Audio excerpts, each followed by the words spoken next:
My mama's cooking. Why? Get a little taste of mama's cooking. Mama's cooking. Mama's cooking. Get a little taste of mama's cooking. Why? Get a little taste of mama's cooking. Mama's cooking. Mama's cooking. Get a little taste of mama's cooking. Mama's cooking. Mama's cooking. Mama's cooking. Mama's cooking. Mama's cooking. It's a new sheriff in town, bitches. Get a little taste of mama's cooking. Mama's cooking. Mama's cooking. Get a little taste of mama's cooking. Mama's cooking. Mama's cooking. Mama's cooking. Mama's cooking. Mama's cooking. Mama's cooking. Fuck you, talking about, nigga. My mama's cooking. My mama's cooking. My mama's cooking. Bitch, you can't do it. I'm gonna get a beat to that. Bitch, you can't do it. Bitch, you can't do it. Bitch, you can't do it. I'm gonna slow it down for the Texas nigga. Bitch, you can't do it. Bitch, you can't do it. Bitch, you can't do it. Fuck you, talking about, nigga. Get a little taste of mama's cooking. Mama's cooking. Mama's cooking. Get a little taste of mama's cooking. Why? Get a little taste of mama's cooking. Mama's cooking. Mama's cooking. Get a little taste of mama's cooking. I just have one thing to say. Hang on here. Black, you ain't black. Black leadership. Black, you ain't black. Black leadership. Black, you ain't black. Black leadership. Black, you ain't black. Black leadership. You ain't black. I want black. You ain't black. Something for black. You ain't black. I want black. You ain't black. Something for black. You ain't black. You ain't black. You ain't black. You ain't black. You ain't black. You ain't black. You ain't black. I want black. Trump. You ain't black. Racism. You ain't black. Charlemagne. You ain't black. Essential workers. You ain't black. I'm black. You ain't black. Why not? You ain't black. Come on, guys. I'm Black Dana. Come on, man. You ain't black. Blacks. You ain't black. Dr. King. You ain't black. This virus. You ain't black. Come on, man. You ain't black. A disproportionate amount of them ain't black. Ain't black. Now people recognize that you ain't black. And you ain't black. You ain't black. I want black. You ain't black. Something for black. You ain't black. I want black. You ain't black. Something for black. You ain't black. You ain't black. You ain't black. You ain't black. You ain't black. You ain't black. You ain't black.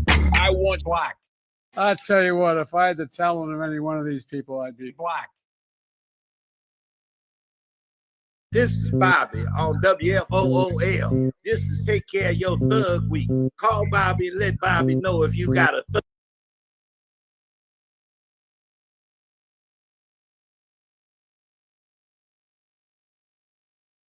Becky with the good hair.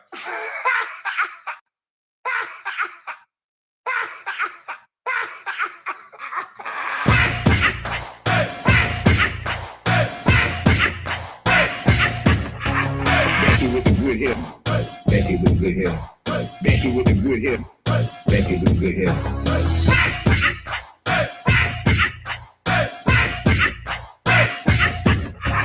Becky with the good hair. Becky with the good hair. Becky with the good hair. Becky with the good hair. At Becky, Rico Suave, wave head, perm head, boot open, kick head, motherfucker. I'm one of them dog niggas. I'm one of them dog niggas. I'm one of them geeky niggas that'll get you to shut your mouth. Matt, Becky, Rico Suave, wave head, perm head, boot open, kick head, motherfucker. Becky with the good hair. Becky with the good hair. Becky with the good hair.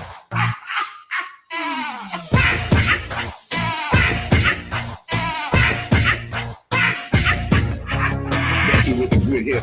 Becky with the good hair. Becky with the good hair. Becky with the good hair.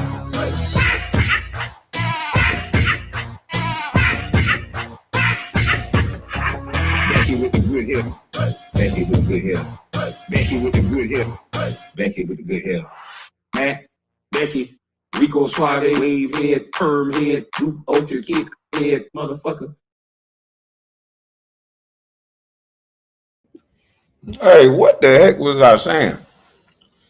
Duke, wave, perm, head, kid, ultra, mother. What was I saying? I look real black. Oh, it's the background. I need to change one, man. Come into the light. No, I want to look black. How y'all doing this morning? I'm eating cookies.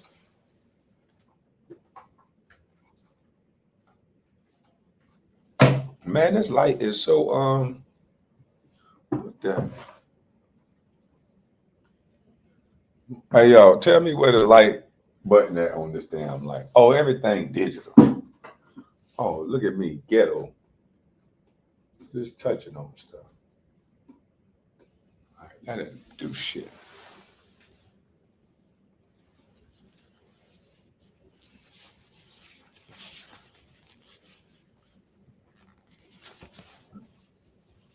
You snapped on them boy? What boy?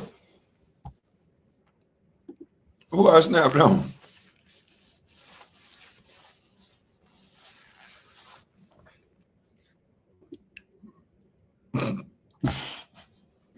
Boy, y'all are crazy, man. Talking about thug need to make gospel music.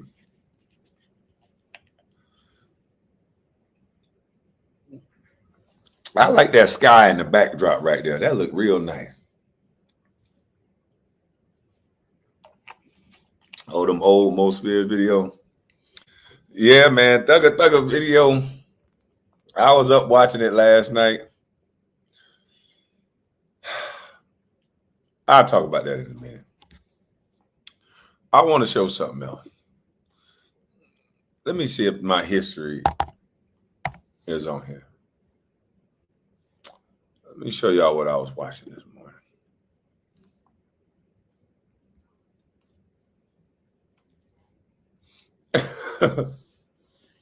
No, I ain't gonna show y'all that one.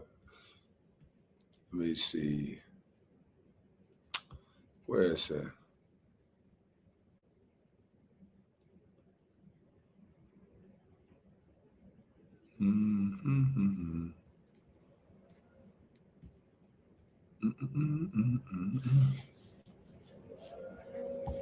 I've been watching a lot of stuff. Oh, here you go. Right there. Let's go here first. Hey, what happened to the damn? What happened to the video? I just clicked it.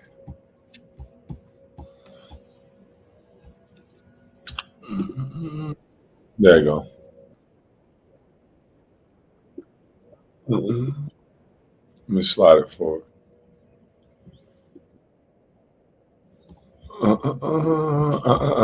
Let me slide it forward. We're going to get to the Young Thug stuff, but let's get to the random topic stuff first. Because the Young Thug stuff is going to take a while. No, I'm not going to get to the Go Yayo stuff. I don't want to touch that stuff there. I don't want to touch that. Nigga bending over a toilet. I don't got nothing to do with that. But I'm somewhat connected to this story, just a smidgen, because I played in Golden State, and I've met the beautiful, great.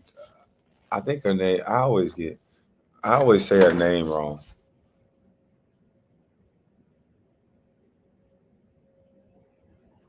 Asaya Curry or some shit like that. I don't know. I always get her name wrong. But hey, look. I haven't heard You Still Think I'm Crazy in a while. Laugh out loud. I think they know I'm crazy at this point because they would have acquiesced by now. And they would have cut a deal with somebody and monetized this shit in a bigger way. And so they think I'm crazy that I haven't done it yet. And they like, damn, this nigga's still on YouTube. And this nigga is funny. This nigga's supposed to go do this, supposed to do that. So automatically I'm crazy because I haven't done that. Okay. That's just the way the world thinks. Car Imperial and Comics. You understand. I'm just saying that's the way the majority of the world thinks. If they put themselves in the shoes, and if you're not doing what it is that they would do, damn, I'm ashy. I just got out the shower. Where my lotion at? Hold on, un momento.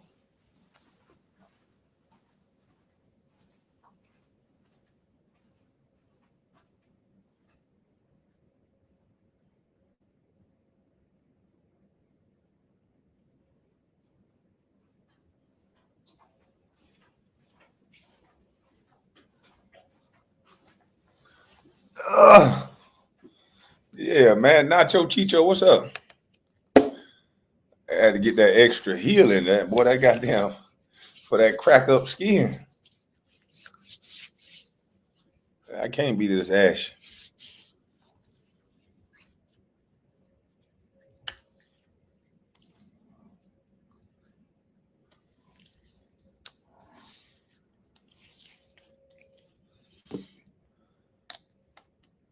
Man, everybody know I'm ashy, boy. I'm super ash. See, being down here where I'm at, I'm looking at some property in Florida. And so just walking around down here, like I saw a nigga at the casino. I started to get his ass on my line. This nigga was tall as me, but this nigga looked like the black Arnold Schwarzenegger. So immediately, I just stuck my arm out like that dude that white guy that just be bumping into people. Man, this Negro was so big, I just stuck my arm out like, nigga, I can live too, nigga. Shit. He was like, he just bust out laughing. This nigga had to be like 6'10", 6'11", at the damn, I ain't gonna tell you where I was, but he's 6'10", 6'11", and he's standing there working. I'm like, this is a big old nigga, but he just was huge, like he just lived all the time. So I said, nigga, hey. And I said, and he started laughing. He was a good sport. So I said, nah, that's just my insecurities, dog. I said, nigga, shit. Salute to you, homeboy.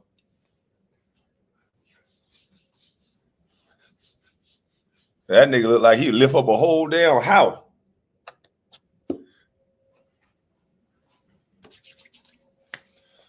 Yeah, I gotta get down and do me a few more little push-ups. I can't be if niggas that tall and working out like that. But see, shit, nigga probably slow.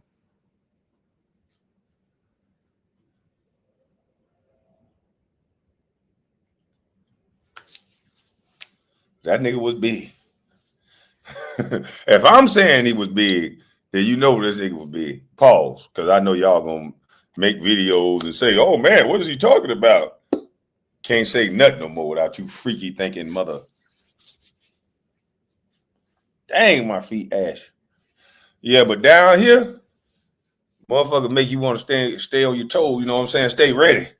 And these women, goddamn down here, they work out, boy. They stay in shape. Lord have mercy. That's what I'm talking about. These women down here compete. These motherfuckers in shape. But I don't know why everybody got the same outfit on. Everybody got on yoga pants and a goddamn crop top, or yoga pants and like yoga outfits on. Even the old ladies' booties just jiggling all down. I'm like, God.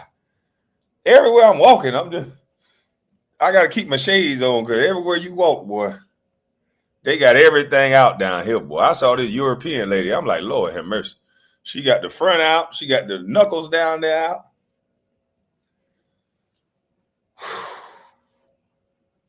I think I can retire down here.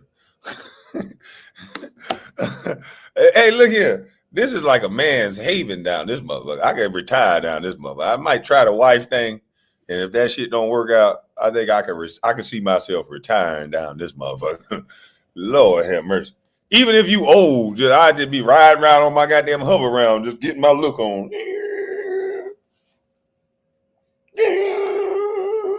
Even I'll be old and happy down this motherfucker. Shit. Nobody wear clothes down here. The hell is wrong with people? They don't put on no clothes. But they're in shape. Even the old ladies in shape.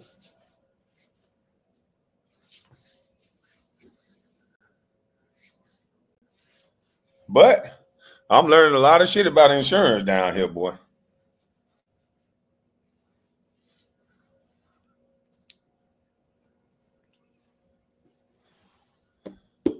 I was supposed to go to some strip club last night.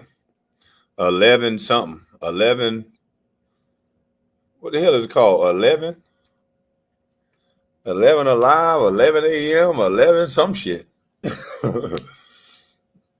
They say it's 24 hours, 11, something with 11. I was tired as a motherfucker. I say, look, man, I can't go from talking all day to going to no strip club. I ain't been to the strip club in so fucking long.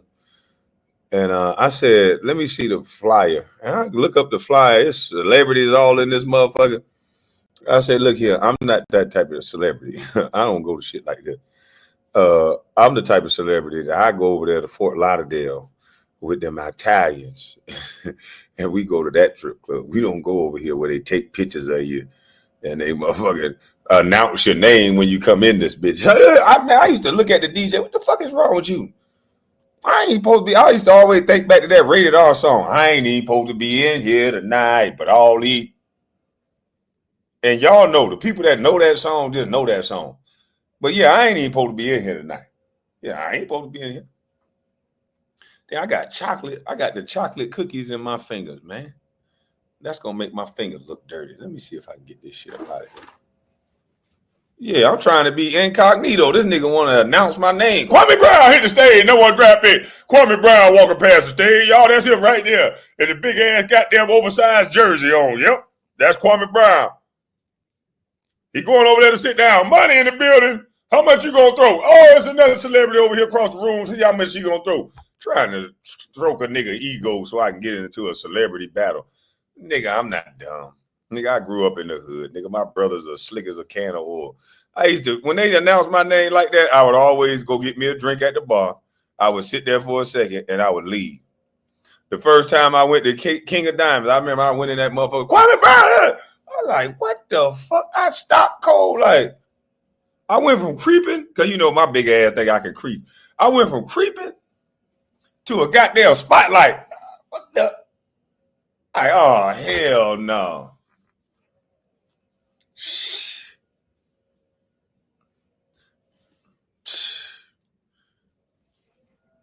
Now you're getting everybody in my business. They looking at who I'm with. I don't like people in my business.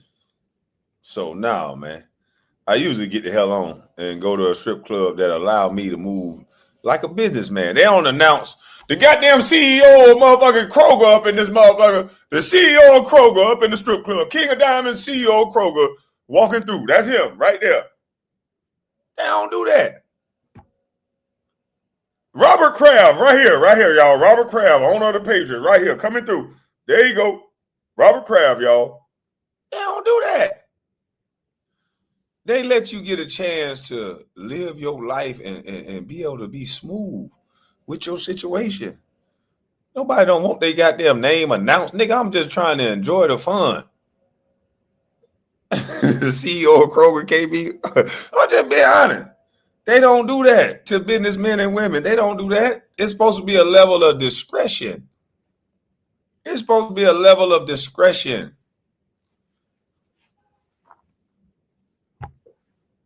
I'm in here to work. I'm not here as no Kwame Brown celebrity. I like Florida. I want some property in Florida. And yes, I want to be able to come to the strip club every now and again when I'm in Florida, but I will not ever go to a strip club that's going to announce me as some fucking little blinking light for all the dancers and all the people to come over to me. No. The Jack boys and everybody, now they Kwame Brown over this month. They niggas in the back gripping up and shit. Nice girls, and they're like, yeah, I'm finna, this is a celebrity, dumb nigga. They trying to Britney Renner me. No. Now I can't get my conversation off because they already done made their assumptions of who they think I am. I can't tell her, look here, bitch, I'm not the number one. Oh, Lord, I can't say that word. But if I was in the strip club, that's what I'd be saying. Look here, I'm not the motherfucking number one draft pick. I'm the landlord. You understand me? You gotta get people to understand you.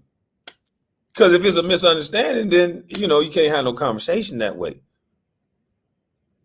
If they look at me as a celebrity, they might want to come lay up on me, put their breasts on me, get all that shit on me. Ho. I don't want that shit on me.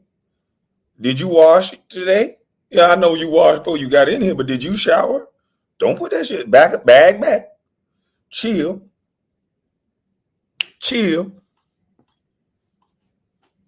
Yeah, you ain't showered today. You ain't showered yet. Chill. I don't like you to rub your, you know, them strippers. Look, I remember I took my nephews to the strip club. They were so greedy. I was dying laughing.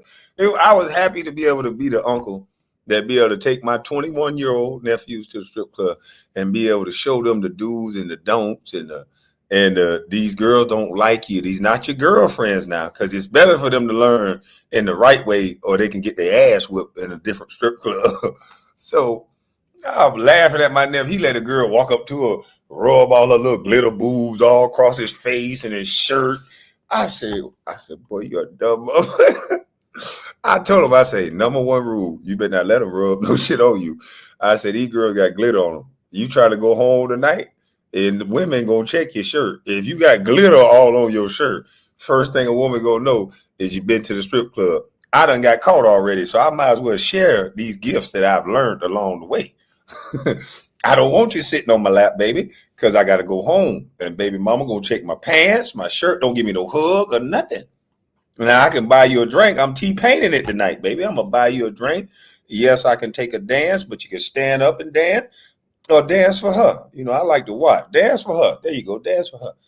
Get you another girl over here. I want to see both of y'all dance, but don't touch me. Don't put your hands on me. Don't rub on me, because I got to go home. So I had to teach a little young nigga, don't let them touch all over you. That glitter come off, boy, and that shit ain't gonna never go nowhere. And listen, and my girl was always cool with me going to the strip club. She just wasn't never cool with not being there. That be the thing. That motherfucker used to get mad when she was, you went to the strip club without me? What bitches you had them dancing for? I had them dancing for each other, baby. No, you didn't. You had another girl there, didn't you? Oh, here we go. Here we go. There's other girls in there, baby. You understand the concept? I had her bring a friend, and I told her $100 for you to hit her on the butt. Okay? Simple. But no, I taught my nephews. I had to teach them the do's and don'ts. One of my nephews was so green, a girl ran up about, I think it was about, she got that motherfucker about $650 worth of song. And it was so quick. I didn't mean for it to get that high. Somebody called me, and I had to step outside. I only think I've been gone for like 5 minutes, 6 minutes. I'm like, how the hell I've been gone for 6 minutes, and this girl done did about 12 songs? What kind of songs they were playing? All 2-minute goddamn song? I came back in that motherfucker, and I gave him a little change before he left, right? So he was like, oh, I'm done dancing, this and that. No, matter of fact, she was still on his lap, and I'm like, hey, boy. I'm like, girl, you still dancing? I say, hey, boy. I started trolling. I say, boy, I hope you got some money, or them bouncers gonna beat your ass. So I set him up in front of the girl. I said, see, you always doing that shit. And this is his first time. And I know he the quiet nephew. He don't really say too much. And so I knew he'll let me get it all off without saying that, because he gonna laugh. He a little asshole. So I say, yeah, you always doing that. You coming to the strip club and you'll never want to pay these girls. You always want to rack up a big bill and don't want to pay these girls. I said, how much he owe you? That girl said, he owe me like 600 something. I said, he ain't gonna pay. He ain't got the money. That girl haul ass. I said, oh shit. 2-3 big ass niggas came from the back with them suits on. And my nephew learned how to talk there. I say, no. I said, I'm just fucking around with him. I was on that dark looking then. I was on that yak. So I told the big guy, I said, I'm just fucking around with him. Keep it going. I said, yeah, man, what the fuck I told you about? Go ahead, pay it. That big dude said, hey, you got to get up and come with me. My nephew was scared as hell, boy. Yeah, that's what uncle's supposed to do. That's a great uncle-nephew story. But he learned. Don't be sitting there thinking this your goddamn girlfriend, nigga. You owe this girl some money. You owe her 650 big ones.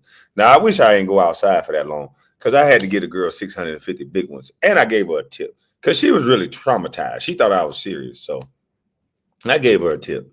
You know, she laughed at the end of it. She took a shot. She was cool as hell.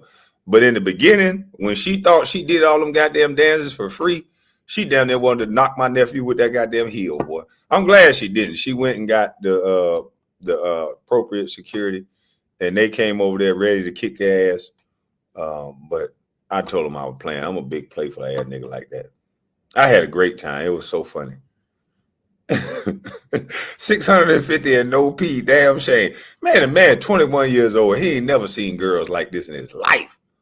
All that booty, he from a small town. That man, my nephew was sitting in that motherfucker like, he was like a deer in the headlight. I'm like, put your tongue up, boy. You know, I had to teach him, put your tongue back in your mouth. Boy, you don't just walk around here eating on everything. You damn sure better not do that up in here. Put your goddamn tongue back in your mouth. I had to show him, and Daddy was locked up. Well, Daddy was just getting out. Somebody had to show him. They had to show him the rope. Put your goddamn tongue back in your mouth. Yeah, I ain't tried to show him how to be no killer. I had to show him how to be a young man, you know. Don't be fucked up. If you're going to go in these places, here's how you conduct yourself. Don't be jumping your ass on the stage. You know, I had a little horny ass cousin that thought he can jump on the stage and he got his ass whooped in the strip club. Cuz if you hearing this, man, my bad. But he talking about, man, the bouncers was hating on me. I said, the bouncers was hating on you? What the hell you doing fighting bouncers? You ain't going to win that battle. What the hell wrong with you? I said, what was you doing, bro? Man, I jumped on the stage because them hoes were wanting me. I said, you jumped on the stage? Bitch, you ain't no dancer. I said, you crazy? I said, you deserve that ass whipping. I tell that the bouncers are there to protect the ladies. And if you jump on stage, you out of bounds. You got to always be in bounds.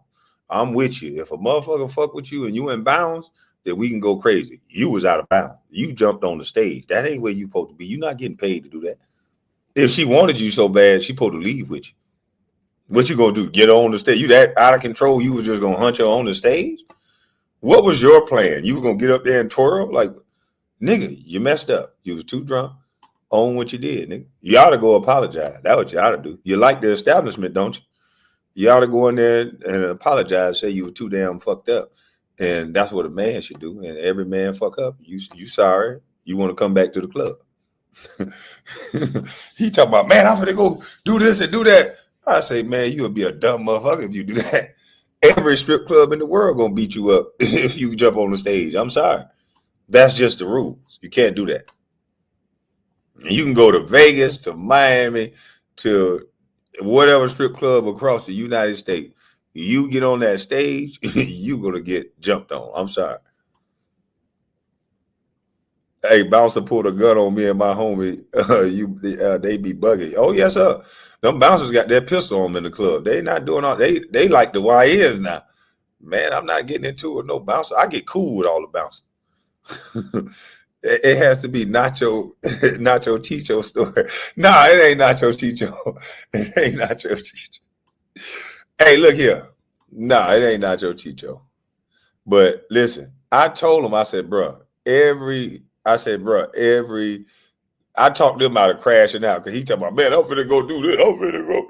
I say, nigga, you finna go your ass to the hospital and go get your head checked. I'm not the friend you call or the cousin you call that's gonna be pumping your head up to do stupid shit when you was wrong. Nigga, you was wrong. You gotta own that. Did it hurt? Because nigga, you deserve that whipping, nigga. Did it hurt? Because I'm not going to fight with you. As a matter of fact, I like that club. Which one of them niggas hit you so I can go dap that nigga up? Because I would have hit you too, you dummy. If I was here, and they wouldn't have had to hit you, because I would have hit you. I'd get your stupid. I wouldn't have hit you as hard as they hit you. They sent your ass to the hospital down there. But see, I would have snatched you down in a real way to let you know, like, get yours. You know what I mean? I had to show out on you. I might have had to, or either nigga slap you in the back of the head so the bouncer don't get you. I got to show out. So the bouncer can pipe down so they can say at least they got a friend that ain't drunk and stupid. Now to snatch your ass down and say, hey, what? Hey, what's wrong with you? We don't do that. And look back at the bouncer. We don't do that. We don't do that.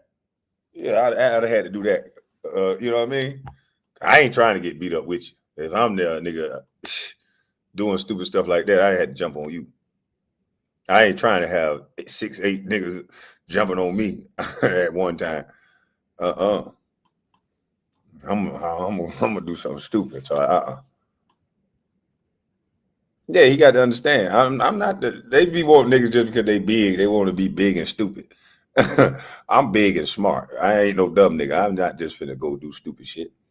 You jumped on the stage, bro. You got to take that one. But listen, Aisha Curry, Asaya Curry. I done said all kind of names that messed up this lady's name. I don't know her name, but this is on Dr. BOA. And this is Nacho stay in Magic City. No, he don't. Hey, but what this lady said was crazy because I remember an incident where we all went to eat like a team. We went to Darrell's house, Darrell Wright, I think. Yeah, I want to say we went to Darrell Wright, D Wright. We went to his house, and he had a nice ass pool table. And that nigga Steph can shoot basketball, play pool, probably bowl, and goddamn play golf pretty damn good, I heard. So anything with a little ball, pause, this Negro is good at it. So this nigga like a pool shark when it came to pool. Boom, boom, boom, boom. And his girl came in there with us, a bunch of men, and all the other women were somewhere else. And she came in there with us and she said something. And you know me and my big mouth. And I said, I kind of said something. I don't remember exactly what I said. And I said, I didn't know who she was dating at the time. I don't think. But she made a comment that made me say something that made the room stop. And I was just like, these girls be in the game or some shit like that. I think I said something like that. Because I just thought it was weird that this one girl was in the room with all of us men and like talking to us like, wow, it's a whole group of women in the other room. Like everybody brought their girls and things like that. And I just remember and then this whole time hearing her talk, she said things like, I want attention from men. I didn't do all this, but this one right here took the cake. She said she wanted attention from men before. And I'm just like, wow, that makes sense because she was the only woman that came in that room that day. And it was like 15 of Stephen Curry's teammates. So why would she come in that room? I just thought that was interesting. And so here it is that now she said something, and this is brother Dr. BOA channel. She said something that I think is grounds for a divorce. And I know in today's society, nobody else is going to say that. But this is the reason why myself and I think a lot of other men don't want to get married. Because if a woman changes her mind like this, and if I was just dating this woman and I done glowed this woman up like Steph Curry did, Steph Curry has purchased this woman businesses, all kind of shit. She has, I mean, the name Stephen Curry is so cemented in greatness. And for her to be up here complaining and bitching and moaning like he ain't nothing. If this was just a girlfriend, I would have left. I would have packed my bag and I would have left right after I would have saw this. I literally would. I'm the baddest 3-point shooting motherfucker. I'm a Christian man. I've done did everything I can do. I got 4-5 kids with you. I'm home every night. I ain't got no scandals. I could be out with any woman on a yacht. You've never seen that. I got reach that I can reach Chinese businessmen to Negroes in the hood to listen to Stephen Curry. And you still complaining because it seems like she just want to fuck rappers and athletes that's not Stephen Curry. I think she wants street niggas. If just looking at her, she want to spin the gamut with the street cats. And that's what she's going to do. When and if Steph Curry and children get of age, she's going to be one of those older women that get banged out by YNs. That's just my opinion. May not like my delivery, but that's what I think she's going to do. And me, I'm the type of guy, I pray to God I never get married to a woman that would ever publicly say this, because I'm the type of man, I would have tapped my kids on the head, kissed them on the forehead. I love each and every last one of you. And here's my new address, and you can come over anytime. But me and your mama, we done. I can't be around a woman like that. There's no possible way. Knowing that I know what's going to happen to you in the streets, this is the highest value that you're going to get. Knowing what these niggas, the cum that they going to wipe on you, and that's all they going to think of you as, and this is what you want for yourself, who am I to stay in front of you to stop you from getting it? Who am I? I can't reach my best self standing in your way. I can't reach my best self standing in your way. I'm going to get out your way, and you're going to find out whatever it is you're looking for, good or bad. Because the way this woman is speaking, it's inevitable. She's going to do what she set out to do. She said, I never wanted this. Anybody who never wanted something, they don't want. She's only doing this while it's beneficial. I guarantee you when Stephen Curry is done playing basketball, she is done with Stephen Curry. She is done. And I wouldn't wait. If I'm Stephen Curry, I'm not waiting until my basketball career is over and she can finish being the basketball wife. I'm leaving you right now. Bitch, don't even come over here in the players' locker room no more. Go be a baby mama that's running around here trying to be on Basketball Wives when you don't not a wife no more. And make sure I'll be fighting for my last name. Give me my last name back. You ain't never want this shit. Give me my last name back and keep whatever your last name you had before that. Give me my last name back. You never wanted this. I'm going to show you what happened when you're no longer a Curry. You be whoever you want to be. Give me my name back. And there's too many niggas that ain't standing on that. These niggas walking around here like they namesake mean nothing. They walking around here like you paying a woman's bills. You doing all nigga. As long as I look, I know as an itty bitty boy. As long as a man, I don't give a fuck what nobody tell you. As long as a man can pay a woman's bills, that nigga is valuable, boy.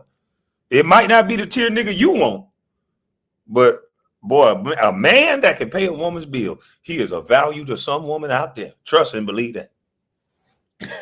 Trust and believe that.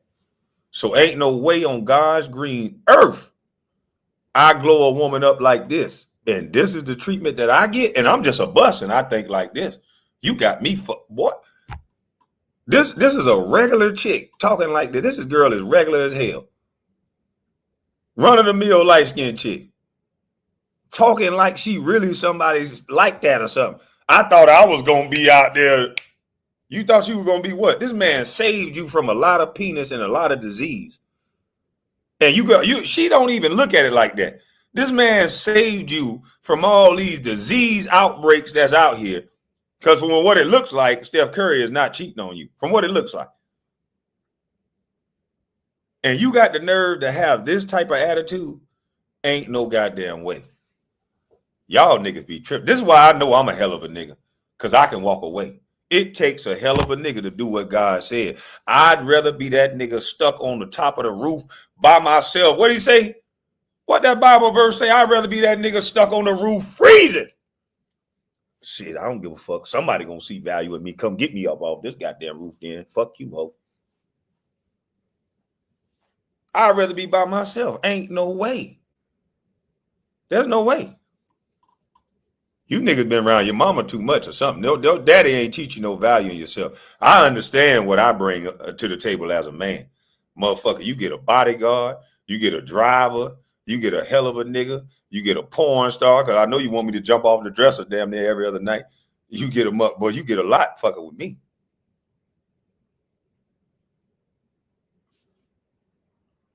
You get a lot. And you gonna act like this is nothing? Okay, then. I understand. I love hard, though, but when I let you go, get what you get. But listen to this shit right here, man. That he said he wanted to be a high school basketball coach. Like, I thought I This is how I know this girl full of shit. Who the hell aspired to be with a basketball coach? Ain't no girl in the world say, you know what? I just can't wait till my man get his dream of being a basketball coach. $45,000 a year to start until he wins state, and then he'll be at 120. Don't no woman say that shit.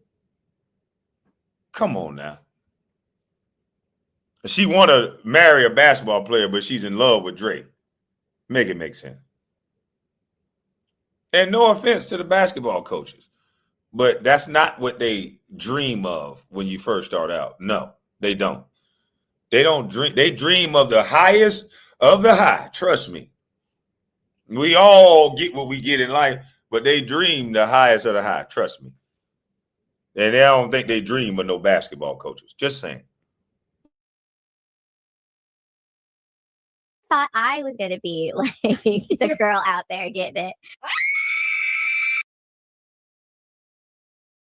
Okay, she might have dreamed of a basketball coach then. Because if she thought she would be the girl that's out there getting it, she would want a basketball coach, somebody who make a certain salary, and then she can make more of a salary than a basketball coach, and then she could be the girl out there getting it. talking to this nigga like he ain't shit, going out here doing what she want. Because a lot of times they say a man with money is evil and all this. But boy, I just think people in general with money, whoever you are before you got money, I'm not going to make it a man or a woman thing, because there are some women out there that got money. And boy, these are the meanest son of a guns you ever want to ever encounter in life. And they talk to their husbands and their boyfriends like lower than dirt. They make sure they know that they don't pay for nothing. And they'll do it in front of their friends, their mama, and especially the man's mama, to let them know she raised up. So let's not pretend, ladies, and make this a man versus woman thing. Let's make it a bad behavior thing with some people with a lot of money. So therefore, we can all receive the message without pointing fingers and stuff like that. Okay? But Steph Curry, or whatever her name is today's typical disrespectful woman. Not all women, but the majority of, I guess they call them modern women. I don't want to label people modern, not modern, all this stupid shit.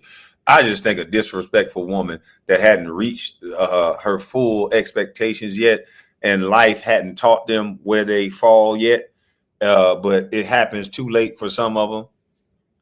It's too late in the game when age make you show you where you fall, instead of you learning like, okay, I want this, I got that, saw how it worked. I may have messed it up, or I may have let it slip away. I end up getting this when I got back out there. Oh shit, I don't want to keep dealing with this topsy-turvy stuff. Let me go ahead and lock in with something. So this disrespectful type of woman like this will get everything they say they want in a man. I want a nice guy, don't cheat on me, faithful to me, this and that. And they'll get all of that. And they'll come up with something to move the goalposts. Oh, this is boring. Oh, really? What did you thought it was going to be? I forgot. You're looking at Instagram, you're looking at TikTok, and you're looking at Twitter so much, watching everybody else's win and flashy moments, that now everybody is living life like a picture. They're living life through snapshots that they see on IG and TikTok. So we're already in metaverse. So now your wife has looked at somebody that she's admired snapshot. So now she's waiting to get her snapshot. So she's coming to you all week. Baby, are you going to work? Because I want to go to Brazil. I like this restaurant. I want to go see in Brazil. All because she got this imagery on Instagram already through somebody she like or she follow. So now they saw Drake over there in Italy. So now it's a bunch of people want to go see where Drake was standing at. So all of this, we working like slaves to go do what we've seen, these little snapshots of the best picture of people like. We got people want to travel all over to different continents in different countries, and they haven't even seen all 50 states in the United States. Make it make sense. There's beautiful treasures all over in the United States of America that I dare say, if you go to probably the best hotel and the best attraction in almost every major city, it's better than every city you probably, or every country you're going to fly to. The water works better, the electricity, all of this stuff is probably more functional at one of the finest hotels in America than probably majority, not all, of the finest hotels you're going to go to. Now, there's exceptions. Now, there's exceptions. She's pedestalizing and and still ain't happy. Yeah, that's why you should never pedestalize no woman. Marriage is work. Marriage is not this snapshot of fun. Marriage is work. And that's why so many people, after they get married, they hurry up and get divorced because they say it's boring and it's this and it's that. And it's just work. What did you thought it was going to be? Your kid got fucking soccer practice in the morning. You thought you was going to be traveling to Italy. So how you going to get to soccer practice? Oh, we supposed to have enough money to get you a maid so you could travel around like everybody else make it look like on them Basketball Wives. That's what you think marriage is. Everybody got this big giant house that even with furniture in it, you can still hear the echo. And everybody has nice foreign cars because you see that on TV. Nobody watching their kids. Everybody got nannies and other people raising their children. So you can go have fun. So you never grow the fuck up, really. You're a grown child. In your adult life, you want to have so much fun that you can't be a regular person and go down there to the PTA and make sure that you on that list so you can talk to the teacher. You can't make sure that you travel in the seasons like normal people. And if you do want to be able to afford a lifestyle that you can travel a little more, then wait till you save enough that you can homeschool little Johnny or a little Ray Ray or a little Princess Christy, and where you can take them with your ass so they can have learned behavior from you, so your kid can learn how to behave instead of having to learn from a teacher. Your teacher got to now teach your kid how to behave because you ain't there to do it. You too busy. The nanny's got to teach your kid how to behave because you ain't there. You too busy. We wonder why the world is so screwed up. Everybody too busy. We too busy to raise our kids. We too busy to we too busy making too much money and wanting to keep up with the Joneses so we can Snapchat and Instagram. That's why I be doing a lot of cool shit, but I don't be knowing what the hell y'all want to see. I don't be wanting to take a picture of everything I do. I got pictures on my phone. I think my salad looked nice last night. I didn't post it. I just took a picture of that shit for me so I can make it that way when I want it. It had the pecans and shit on it. I did it because I liked it. I didn't do it to show it to you, motherfucker. I said, this is a night. What the fuck is it? Keep look like it's getting dark every time I put the phone up there.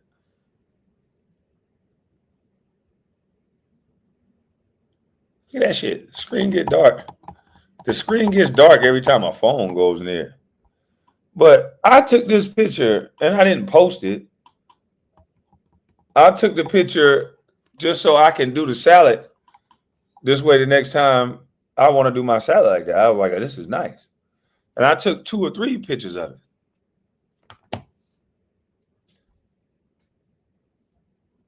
I'm like, okay, I want to make sure I took the angles. I flipped it over.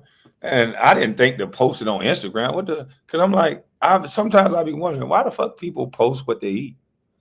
Why the fuck are you posting that? I just took a picture. I want to make it like that. Or if I'm with a young lady that want to make me a nice salad, I'll say, hey, can you do it like this, please? And I'll tell her what's in it. But that's why you're supposed to learn different shit. Some shit's just supposed to be for you. But everybody do things for the internet. I don't get it. Everything is for the internet.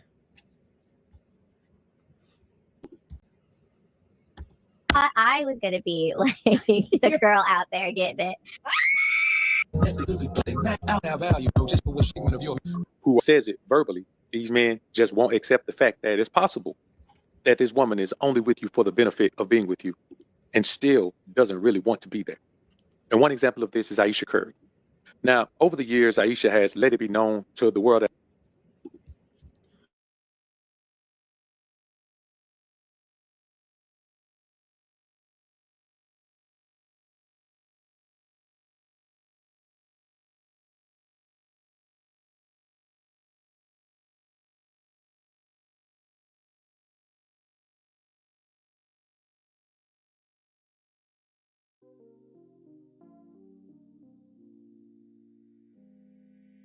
I'm on mute. My bad. You got to be man enough to be able to walk away. Everybody think that's immaturity to not be able to walk away. There's a lot of dudes, they want to beat up their baby mama. They want to beat up their girlfriend because they want to leave them alone.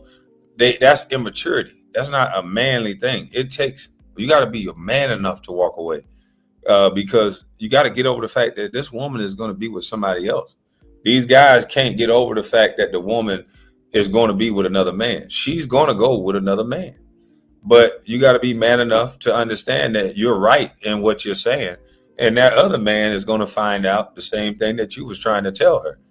And sometimes it may take longer for some people to get it. And some people will never get it. And they'll just keep changing men like they change underwear. But at the end of the day, if men are consistent, then they're going to say the same thing. Like, you got to fix you. At large, that she wants something more than Steph. But let's take a listen. The woman has an amazing husband, very respected, even loved by his peers. Guy probably doesn't have an enemy in the world. One of the most accomplished NBA players we've ever seen. Definitely the best shooter most of us have ever seen in our lives. He's going to leave the game with many records. 4-time NBA champion, and still not quite out of his prime yet. And this woman still isn't satisfied, because you can be the perfect husband to a woman, but if she doesn't desire you, she never will. Let's listen to Ayesha Curry admit that Steph never was that guy for her, and you'll be able to tell that he still isn't. Then we'll come back and chop it up on the real tip. I just never thought that he would like someone like me. I just didn't think it was going to be a thing. I You thought were we in a would be friend friends. Yeah.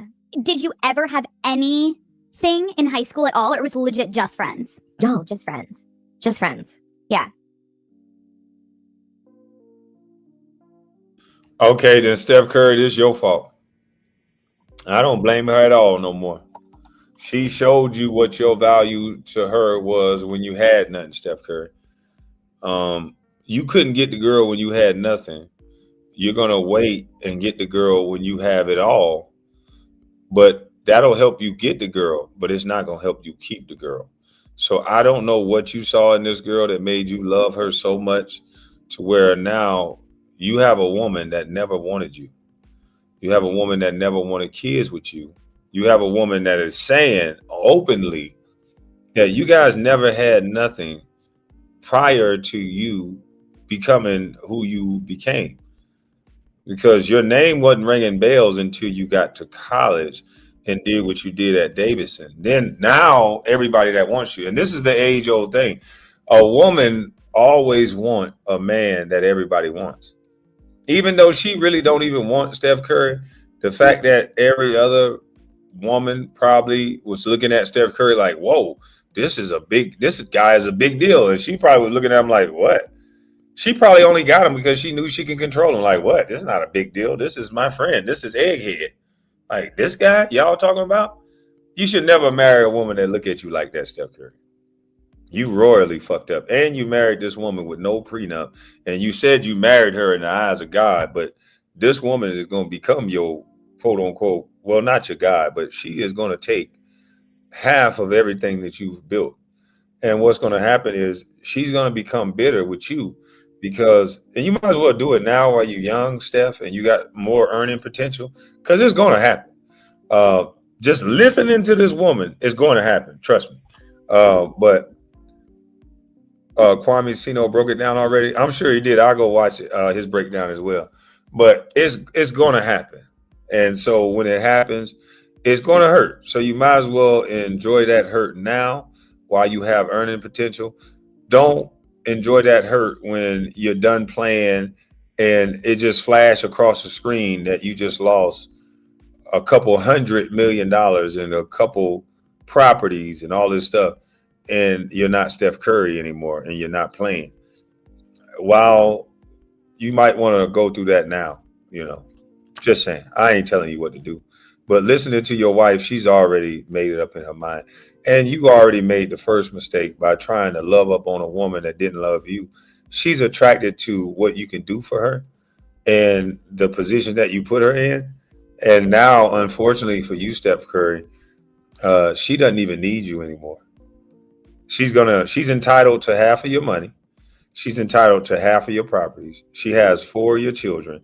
So she's going to play keep away with those kids, and she's going to be able to get monthly stipends from you for that. On top of that, I heard she's a pretty damn good cook, and you've helped and assist her open up these cooking shows and cooking brands and all that. So she can stand alone without you. And she always wanted to be a woman that can get it. And you've made her a woman that can get it. And so the men that she's going to get now is the young guys. Those young guys that's just been watching you shoot threes all day. It's going to be a young guy that was scratching his little nuggets on the sideline, watching you shoot in your greatness right now. He's growing up. And when y'all end up splitting up, he's going to be a YN. He's going to be at YN age. and that's who is going to be getting her. Drake, if he ain't done had her already, he's going to have her next. But I believe Drake already done had her listening to her talk. But KB chill. I mean, I would say this to Steph Curry's face. I talk like this all the time. This is nothing. This is just the facts of reality. It happens to us all. If you date a chick that don't like you, it's not about how you score on a basketball court. So many people get missed. She's not caught up in that. And the moment his accolades of shooting threes run out, because he's going to be home with her 24/7 at some point. And it's not going to be about him hitting threes and all that. The cheers are going to stop. They used to cheer for his daddy. And look how his mama did his daddy. So if that ain't proof positive, his mama used to cheer for his daddy. And look how his mama did his daddy. So at the end of the day, it is what it is. This is why people don't want to get married. Because now you can marry a woman that changed her mind. And that's cool. If we dating and you change your mind, hasta la vista, baby. Picture me rolling. But then we get married and now you done wore my last name and you out here hoeing again. You out here in the streets. Like, that's a stain on a man. And sometimes the only stain some of these men got is ever hooking up with a no good woman. And I don't want my name tainted by no broad that don't know how to conduct herself like a lady. I don't. And I'm not disrespecting anyone, but a marriage is a coveted thing. And even after a woman was married before, she should still have a level of standards. And a lot of today's women, some women of today, they have no standards. It's like marriage is a prison. And as soon as they get out of marriage, they like a dog that got out, a female dog that got out of the yard, and anybody can get a turn. And no, that ain't cool. That's somebody's wife getting that type of treatment. This woman, Larissa Pippen, taken away from a legend like that. If you're gonna do all that, get that man his name back, and you could be Larissa Hope. You know what I mean? Men got to start having standards, and they got to be laws and things put in place to where men can be men. How in the hell could we be confident and be men? Y'all keep claiming y'all want us to be men when every law and every rule is to make sure we are kidding. Because if a man knew that his wife was going to change up, like some of these men say their wife change up, and a man could just take his money because this woman done broke this contract that y'all made together, and a man could just take his money and take care of his kids and get the hell on, and that woman don't get half of his stuff, guess what? I guarantee you she'll straighten up and act right. But because the laws make a woman be able to tell a man, shit, I don't give a fuck what he do. Ain't nobody gonna want his ass anyway. When I'm done with him, I'm gonna get my half. So she can get fat, she can get hard healed, she can get rusty toenail, she can stop competing because she got you through finances.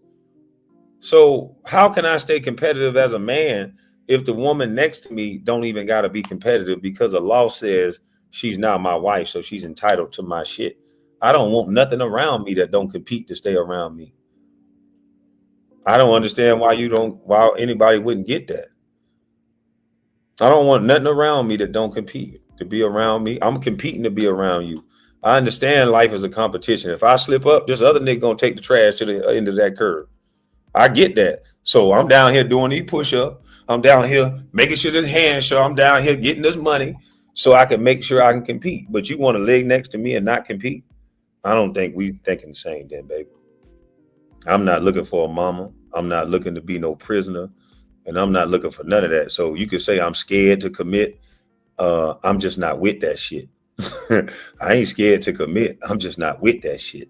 So if my wife was to ever get on an interview and was to talk like this, it wouldn't be no stain on me because I'm gonna make my next move, my best move. And her ass, I'm gonna throw her to the wolves, quick, fast, and in a hurry.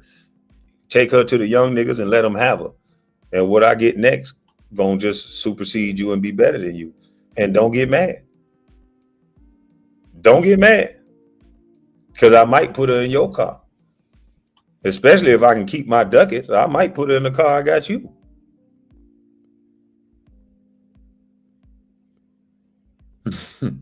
I might put her in the car I got you. I'm not getting married, big dog. I'm just doing my best to have the patience and vet it as much as possible. See, I'm still getting married, big dog. I'm just doing my best to have patience and vet it as much as possible, including listening to my elders and people like yourself who I consider wise. Shit, you see, I still like the concept of marriage because it'll be cool. It'll be dope to have a motherfucker that have your mindset and both of y'all focused on the same thing and can't nobody penetrate that bond. That'll be a great concept. It's a good theory. And nowadays it's just a theory and a concept because everybody focusing on their own wavelength. I hear married people saying, he ain't getting none of my money. That's my money. And I'm sitting here like, if I get married, my wife gonna damn sure give me her money. Hold on, baby, I need that. You ain't gonna do nothing but buy some person. Fuck you mean? You with the money? Oh no, hell no. Come here. You can keep some money. Fine. I'm not saying that, but you got to kick in, baby. We got to be building something. What we doing? I just don't understand what we doing. You're gonna have to make it plain. If you having money just sit up in an account, what we doing? I can turn that money and make it do a somersault. And you already seen me doing this, so don't play with me. If I'm not for you, say that. But all this, I know niggas that got great ideas, and they wife right there with the money. She just don't believe in the nigga. She believe in him to marry him. She believe in him to let him put that semen all in her, have babies with her, but she don't believe in none of his dreams. She don't. I be like, yo, it's girls that be funding niggas in prison. It's girls out here that'll give Chris Brown $2,500 for a hug, but she won't give you nothing. And y'all got kids together, and you trying to build something for y'all kids, and she won't give you nothing. And you see it. You can punch it in and see it. And this girl's taking $2,500 of Chris Brown to be held up in the air. I ain't gonna tell you what to do, but I know what I would do. Yeah, I ain't gonna tell you what to do, but I know what I would do. He said, not gonna roll the dice. Not gonna roll the dice on my brother. Shit.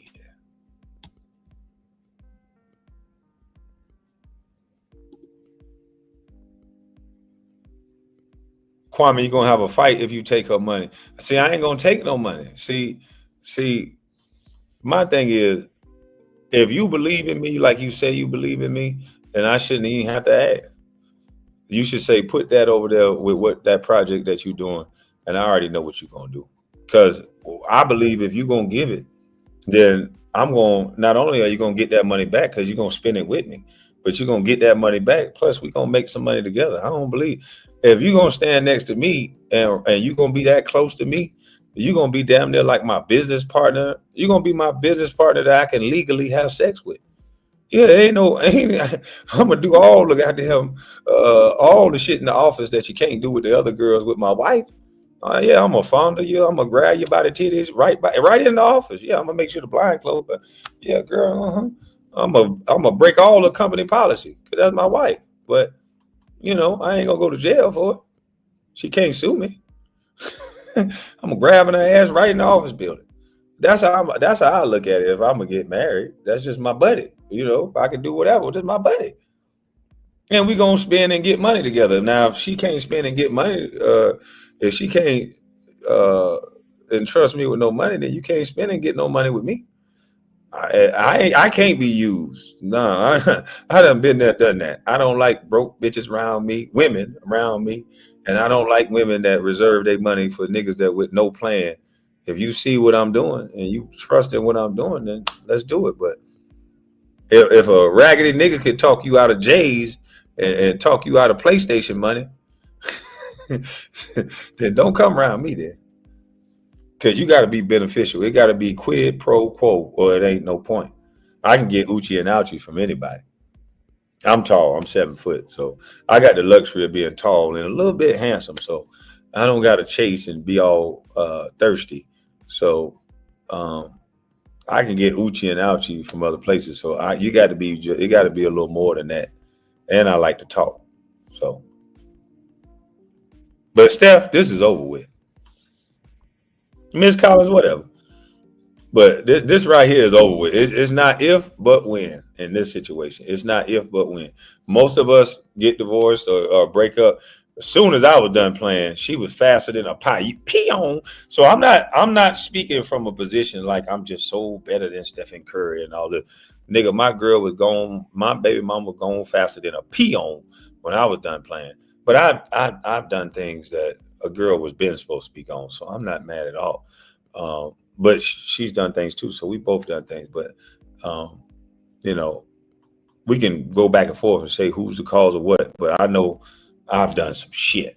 So, but if Steph Curry hadn't done no shit, then this is a shame that he has to be disrespected in this way. This is a shame. Follow the blueprint. Really feel bad for Stephen. He should walk first for real. He need to hurry up and foul. If he don't foul, boy, he in trouble. This is over. I'm telling you. I know this is a tough pill to swallow for some people, but some people get it right and they have everything perfect. They look like they have the picture perfect family. He has a beautiful wife. He has Miss Collins. You got me and my friends over here. You got me and my friends over here crying. Like, Miss Collins, I'm just saying, I'm 7 foot. I can't help it. I understand that I'm tall, whether you like it or not. Miss Collins don't like me for knowing what the hell I am. Miss Collins, I'm tall. I can't help it. I can't help it, boy. Miss Collins, I'm tall, and I get on people's nerves. Whether you like it or not, Miss Collins, me and you would have a great conversation. I'm gonna get on your nerves the way you're gonna talk to me. You know what I mean? But anywho, let me play some more of this video.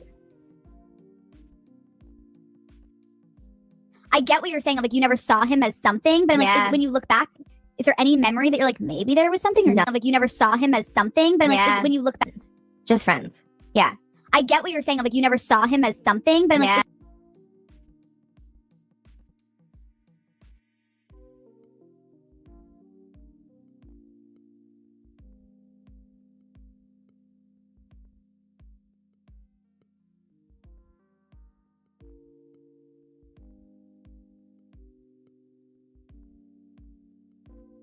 Whoa. Where my camera at? Hold on. Wait a minute. She said, wait, I'm confused. Hold on. when you look back, is there any memory that in high school at all, or it was legit just friends? No, just friends. Just friends. Yeah. I get what you're saying. Like, you never saw him as something, but I'm like, when you look back. Okay. So she allowed the girl to say, I never saw him as something. And she didn't stop and say, whoa, wait. I'm not saying I didn't see him as nothing. We were friends. He's a cute guy. We just really wasn't there yet. She just like, yeah. Golly. I think this is what Kevin Gates was trying to say, but the wrong messenger. It's like Trinidad James, they say he was the wrong messenger to deliver that one about New York. But this is what Kevin Gates was trying to allude to with the way he's saying that you're supposed to look at your husband, where a man is supposed to look at their wife. Like, even if that was the case back then, you are 10 or 12 years into a marriage, you 4, 5 kids deep. I don't know how many, but you several kids deep into this marriage.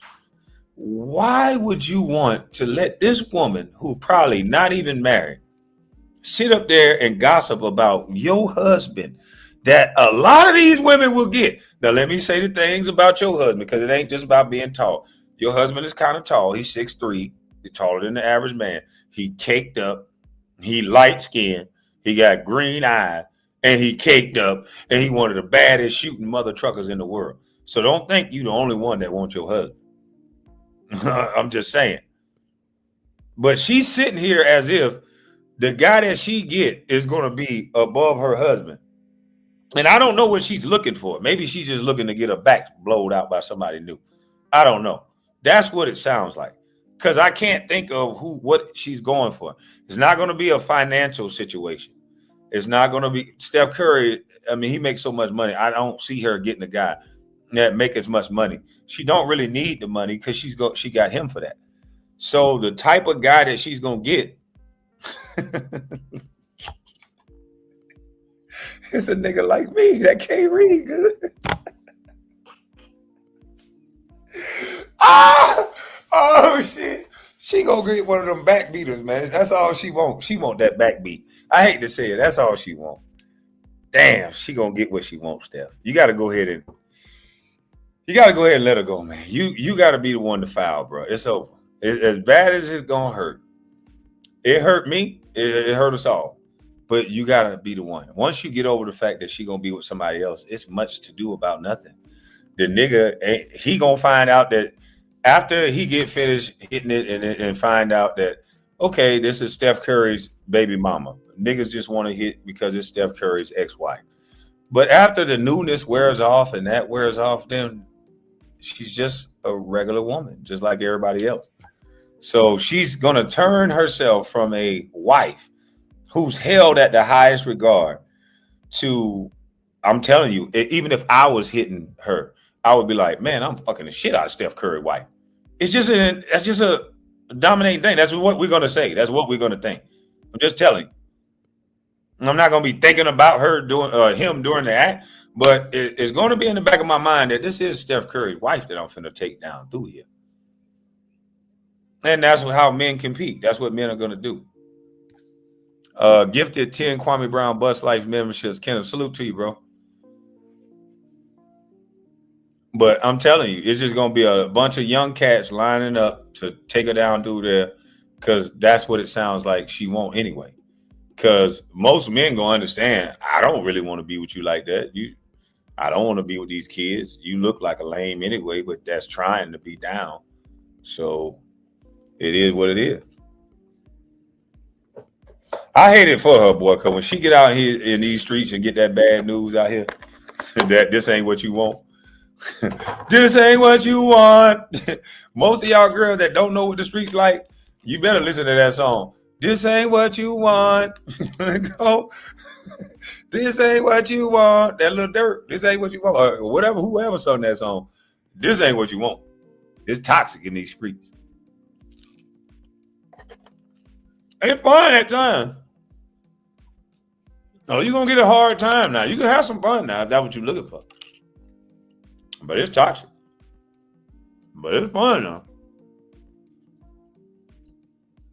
And girls just want to have fun, huh? I can see Isa Curry right now in a high-speed chase just loving that shit. Oh, my God. This is just how I imagined it. Oh, yes. I can never get this with Steph Curry. Keep going. You know, nigga in a scat pack hauling ass from the police. She might jump out the window. She might think it's a game. She might get the pistol from the nigga and start busting at the police. Wow, wow. I'm telling you, these girls, the TV can fuck these motherfuckers up. Some of them. I can see her in the next couple of years, in the next 10 years, in a high-speed chase in a car with a YN. I'm talking about loving every goddamn old minute of it. Miss Collins, you know. Loving every minute of it. Yes, I'm living, finally. This is what they're talking about. She'll be having her head out the goddamn window. Oh, yes. Oh, with the YNs. This is fun. Till the police pit maneuver, they dumb ass. Boom. Then she figure out how real this shit is. They think that shit's so fun being with a young nigga. Till the police mace everybody and put that pistol in everybody's face. When they treat you like how they treat that YN, you gonna wish you was with a lawyer or a doctor or some damn body.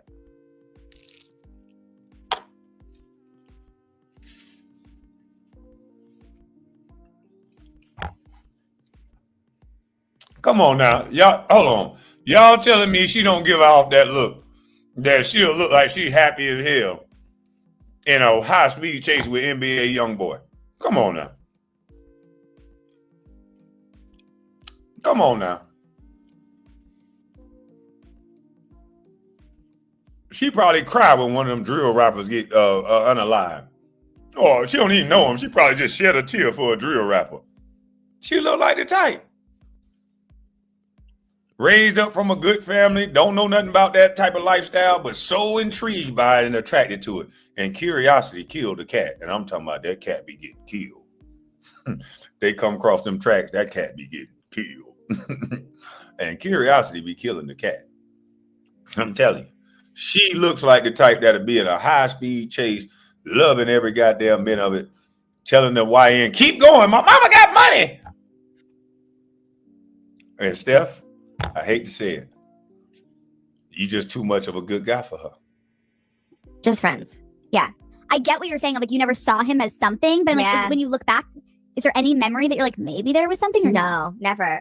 I in the beginning hated it so much. I like did not sign up for that. I also always thought like you're like, maybe there was something. You're saying like you never saw him as something, but like when you look back, is there any memory that you're like, maybe there was something? Or no, never. I in the beginning hated it so much.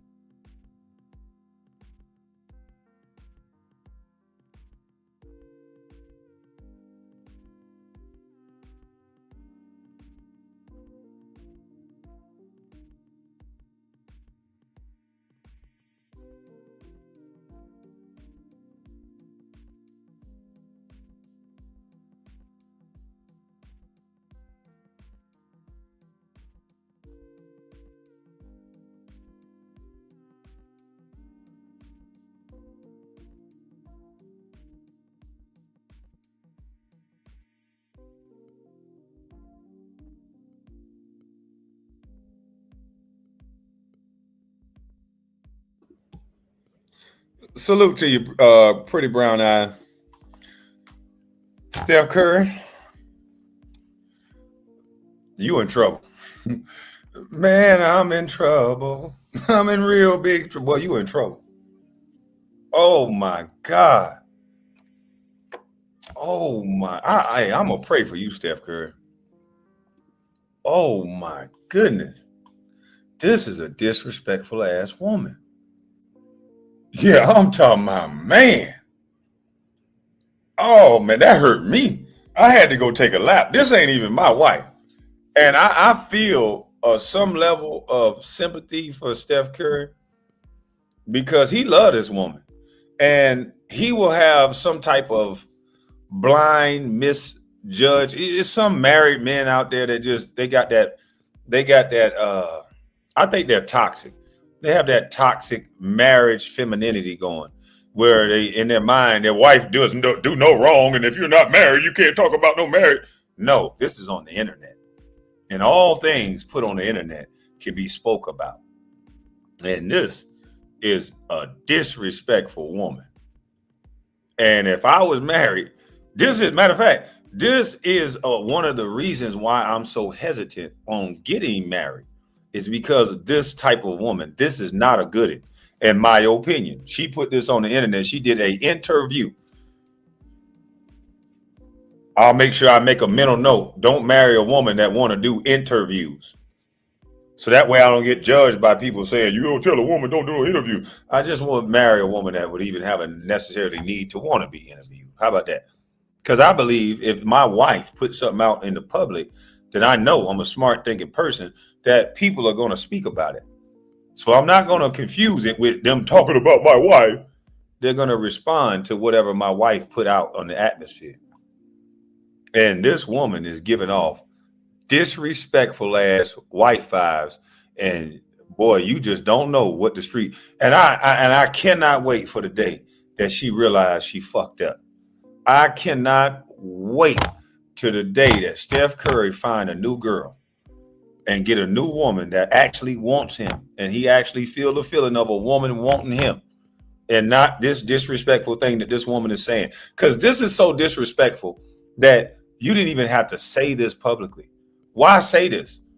If you're thinking this, cool. You have every right to think what you want. I'm pretty sure there's married women out there. They might think this. But why are you saying this publicly? After 4 or 5 children, what is this going to benefit your marriage by saying this? So therefore, you're ready. You're starting the process to end this marriage anyway. Because I know Steph Curry hear you talking like this. And this is an NBA champion. So this is a competitor. This is a competitive man. How does this benefit your marriage sitting next to this nothing ass woman? Who is this woman to you? And why are you sitting there telling all your marital business to this woman on the internet? Yeah, you couldn't have been with no nigga like me. I'd have been cussing your ass out. I'd have been live while you live. Bitch, what the fuck? What the fuck you doing? I'd have been getting fines all that. You stupid. Bitch, you know what I could have been? Well, I've been bitch, I'm gonna get the yacht out tomorrow. I'll show you what. Hey, Miguel, get the plane together. I'm gonna go get some hoes. We're gonna be girls going wild out this bitch. It'd have been a whole new Steph Curry.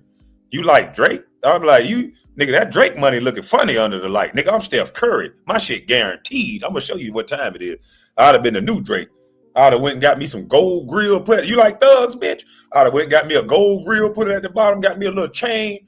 Yeah, I'll show you. I'll be Drake for the day, bitch. I'll be out there in Paris. Woo, woo, woo. I have to show her, boy. I had to show her at least one time. You think Drake a big deal? Nigga, Drake just got money from this other dude. Nigga, I just got another guaranteed a couple $100 million. Nigga, what? Do you know what my shoe deal is? And then she hit him with that trump card. Yes, I know what the shoe deal is, and I'm about to get half of it. Hated it. And walk off on his dumb ass. She got that nigga, boy. Hey, she got that nigga. She could just sit back and wait on that nigga to finish doing whatever he doing. Then she can go sleep with Drake. Go sleep with all the people that he took her around. Because that was finna happen. She finna sleep with all the people that he took her around. That's another reason why I be by myself. Women are like, why you be by yourself, bitch? Scoping the shit out around me. But I go around some niggas, I'm by myself.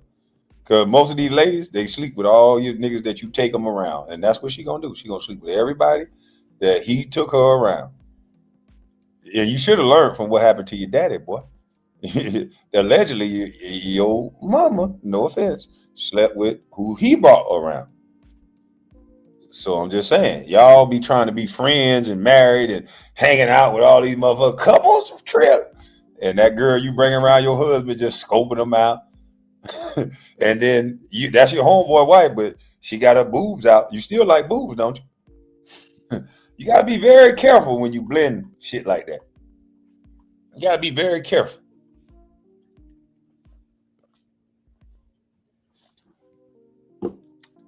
Gotta be very careful. They don't like when you say the results of the behaviors of what you see. The behavior is right there for you to see. Matt Barnes brought Derek Fisher around his wife. Now it's Derek Fisher's wife. Gilbert Arenas, he brags that he got Shaq's side chick, which I don't know why that's a brag. But these men, they want to get a woman from you. They want to be around your woman so she can let her guard down and she can talk in a way that she think is friendly. Now, I don't like no friendly woman. I had to check, what the fuck is you being so friendly for? You want me to be friendly like that? Because I don't have frivolous conversations with women like that in real life, because I do. If I set my eyes on a woman and I'm giving her a lot of conversation, she probably gives something back. And I don't think you want me to do that. So you probably want to stop giving so much attention to other people. I'm going to give some attention to other people. You're not going to like that. When I gave you my attention, what happened? I don't waste my attention. So stop playing with me. I don't waste my attention too often. I'm very intentional with my attention, if you understand.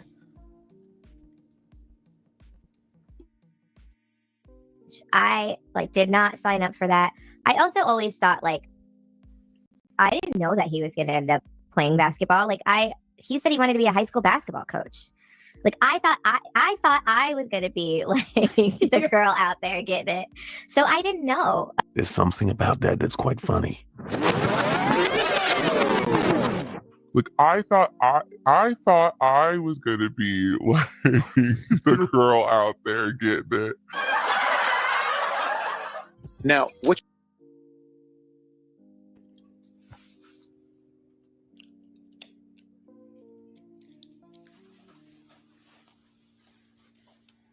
Lord, please let my daughters, every last one of them, run into a Stephen Curry. Yes, Lord. Please, Lord, this is not a joke. The only thing that I can ask is that all of my little princesses that I brought in this world get with a man as nice and good as Stephen Curry. A man that will give you his last name, his assets, and half of everything he got. Amen. I don't know why she want to do it on her own. This is the stupidest thing I ever heard. Stephen Curry created a life for a woman that can have children when she wants, enough that she can afford. She could have a lifestyle that no other woman can really match like that. Not many. Only 1% of women can match this lifestyle. She has access to boats, planes, chefs. Hell, she's a chef. And Steph Curry I'm pretty sure he's a nice guy. If she wants to go do something, she wants a business adventure, Steph Curry will give her the money to do it if she doesn't even have it enough to make it on her own. She probably makes enough money now with the business and the brand that she has through Steph Curry that she can actually do it on her own. So why would I want my daughters to have the mindset of struggling and to work hard to do it on your own when you have a man right here that wants you to bear his children and he'll help you do anything that you want to do? So is it that I'm supposed to design my daughters to be this computer to forget success? It's just all about you doing it, the power of you doing it on your own. Fuck a man. That's power. Or is it true power and true strength to get everything you want accomplished without really having to lift a finger? Which one is the true power?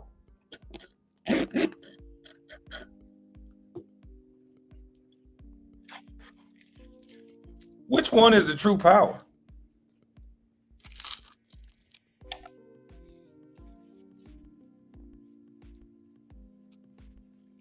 It's crazy.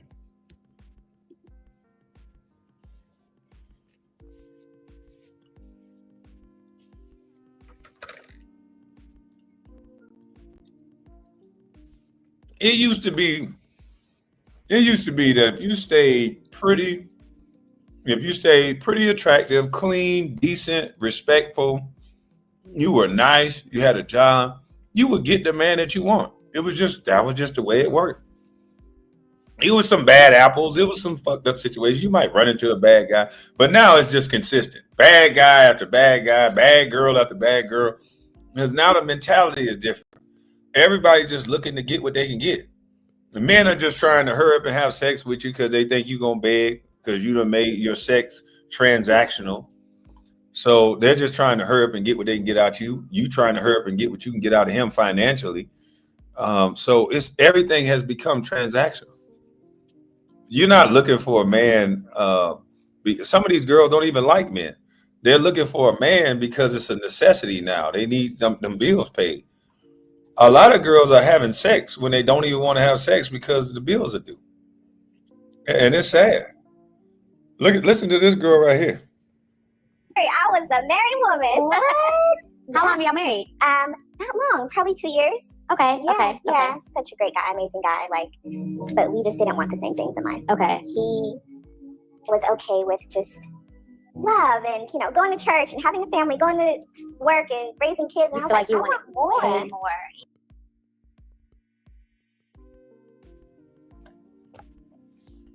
Well, I'd fucking be. So wait a minute. She said she had a man that was just about going to work, going to church, going home, and about love. And she said, I want more.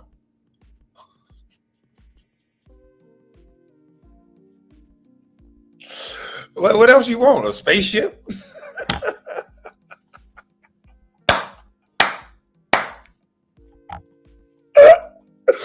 This is why niggas be like, fuck it, I'm just gonna stay a dog ass nigga. You get a wife and she talk like this. You're like, why did I do this? You feel so dumb. I know some of these men that had a wife, they feel so dumb. They be looking at, why did I marry this bitch? She ain't even nothing. She wasn't even better than the last mama that I had. Why did I marry this mama? She must have caught me when I was down bad. What was I thinking? Was I drunk? This is listen at the way this woman is talking. So let me get this straight. If I get married, a woman is entitled to half of my shit if I don't get a prenup. If I do get a prenup, if she can break that, she's entitled to half of my shit. But even if I get a prenup, she's entitled to whatever portion her and her attorney set for. Or she can be a nice woman and say, you know what?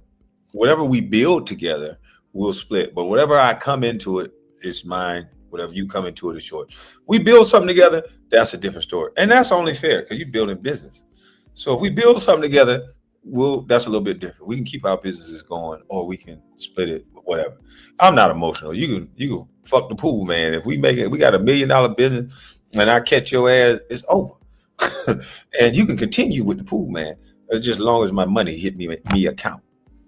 You know, I can't help what you decide to do, but I can help what I decide to do. You know, but having a woman like this, having a woman that, in all sense of purpose, if a man is striving to be a good man, it sounds like her ex-husband was a good man. He wasn't out doing the Future. He wasn't out doing the Kwame Brown, going through the whole phase at the time. He was going to church. He was about love. He was about work and about coming home to his family. And she wanted more than that.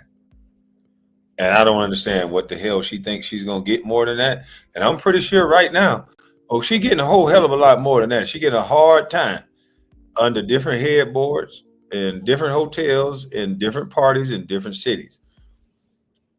But I just don't see, I don't get it. I guess adventure and sex is more than routine and structure to some of these women. Yeah, I get that. And I shouldn't feel bad for wanting more. Did you feel like you knew y'all weren't on the same page before you walked down the aisle? So why'd you do it? What was the reason? That's a lot of pressure. Okay. When a man proposes to a woman, that's a lot. And in front of people. This same page argument, right? Okay. If you was allowing your husband to lead you, ma'am, and you were on the same page with him, then he was on the page of going to church, going to work, loving you, and being home with his family. If you was on the same page with that, then it wouldn't be a problem. You're the one who jumped off the page.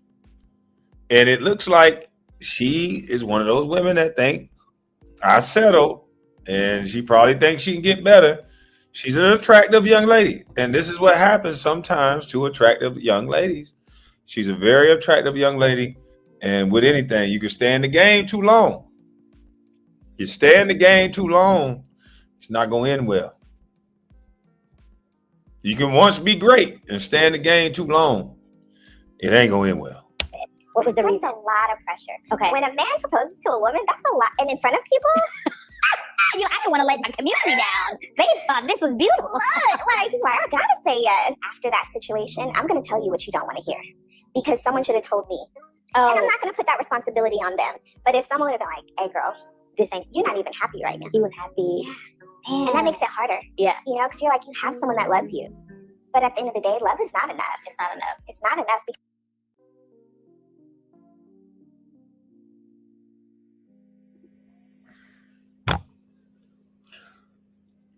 I wish these women do a Where Are They Now?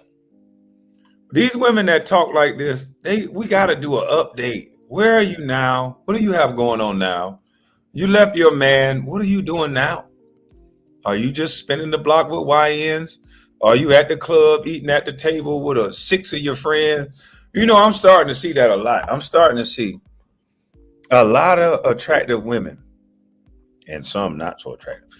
But it's hit or miss. It's either a table full of attractive women or it's a table full of motherfuckers trying to get elbow room. And that's as far as I'm going to take it. But a lot of women really want a Diddy type man. Yeah. But yeah, it's either a bunch of attractive women at a table or some motherfuckers fighting for elbow room.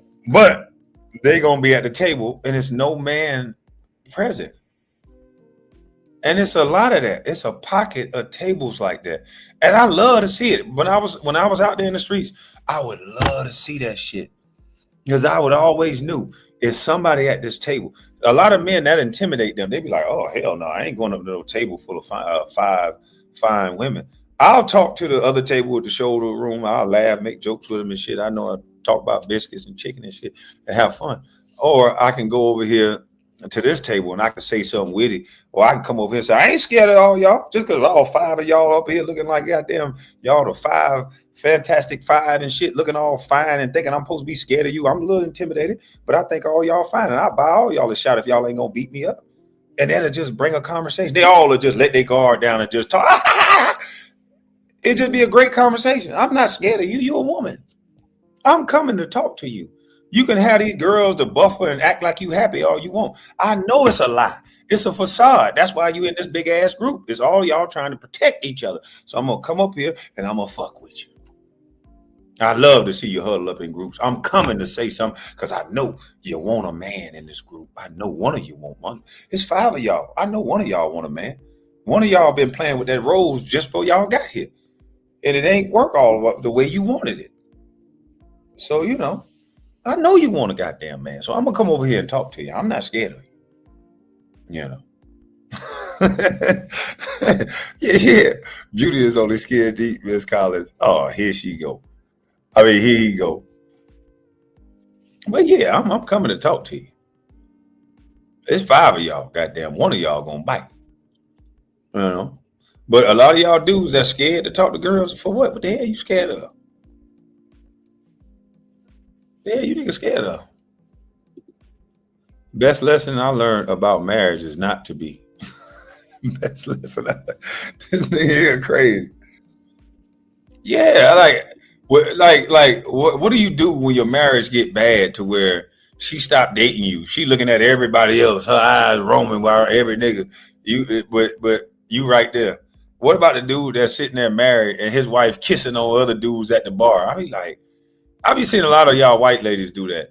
There be a rich dude at the bar, his wife kissing on every black dude that walk in. Hey, I'm drunk. And he just be sitting there like, yeah, that's my wife.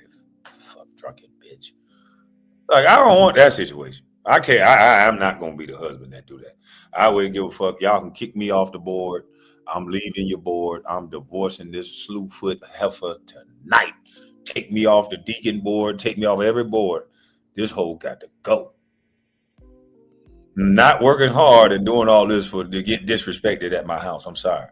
I'm not living with a terrorist. I'm not living with somebody that think that they can walk around and do whatever and I say nothing because that's what a real man's supposed to do. You ain't supposed to be worried about how I'm dressed. You ain't supposed to be worried about who I'm kissing on. You just insecure. A secure man will let me kiss. At least I'm not fucking them. You know, these motherfuckers crazy. Bitch, I'm gonna say, what the fuck? I'm a halfway how you thinking I'm gonna jump on you. I might jump at your ass. Bitch, what the fuck? Well, you lucky I'm successful. Shit. I want you to know that I ain't no young dumb YN, but I'm thinking about it. I want you to know. Shit. The fuck wrong with you? I ain't gonna bring myself to do it because I ain't no stupid nigga. But I just want you to know. Black Jesus salute. Yeah, beautiful one. You got it. I just want you to know.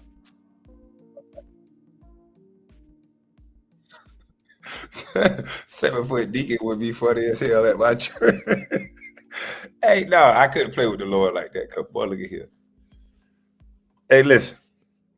I told you I used to live next to a really popular minister, a bishop. So, yeah. No. But boy, look at here. How do I say this?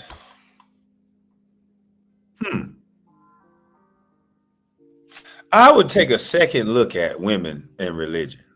I after seeing what I've seen and this new pastor, I would take a second look at women and the pastor relationship, because that's a very touch and go thing. When you bring in religion, a man, and them being able to use the authority of God, and some women, you know, don't understand how to think. Ugh. Yeah, but I don't want to put nobody out. I used to live next door to him. I don't want to put his business out. Because love is a choice. Are you going to wake up and do the work every day? Now, if this is the way this woman felt, she should be talking about this to her husband. But instead, she wants to get on a public platform and totally embarrass the man. Because once she realized that her fantasy of love was so far from the reality of it, now she wants out. Now, she doesn't want to be a single mom with little kids. But if all of these kids were grown, believe me when I tell you, she'd be gone. You have to remember, she has Sonia Curry as an example of what to do when you're with a man you really don't want to be with and you prefer to be with someone else, but now you're in with all of these kids and the financial benefits are so great that you stay until the kid else, but now of what And look at the lifestyle this man done provided this woman. This is a quote unquote dream lifestyle, and she still don't want to do. When you're with a man you really don't want to be with, and you prefer to be with someone else, but now you're in with all of these. Everything clean, neat as a whistle. She probably don't have to clean it. Everything is put together in place. Kids and the financial benefits are so great. And that big ass private jet just sitting right there waiting on a runway. I'm talking about, man, this man stepping. He ain't know why he ain't shooting to get this money. He's shooting threes to get this money. He ain't talking about hurting the community to get this money. But he got everything in the lifestyle except a ratchet lifestyle, a ratchet behavior that I think she liked.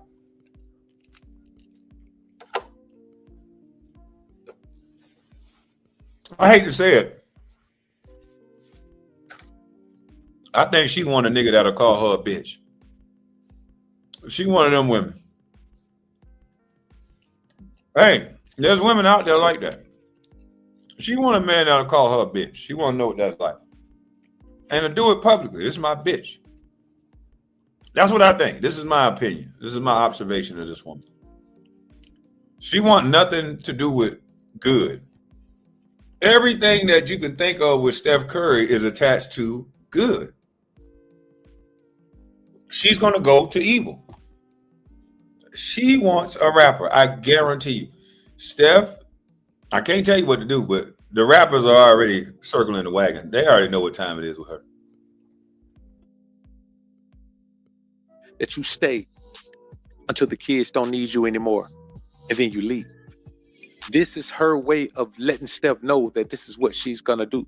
Because as you heard her say earlier on, she threw herself at her career.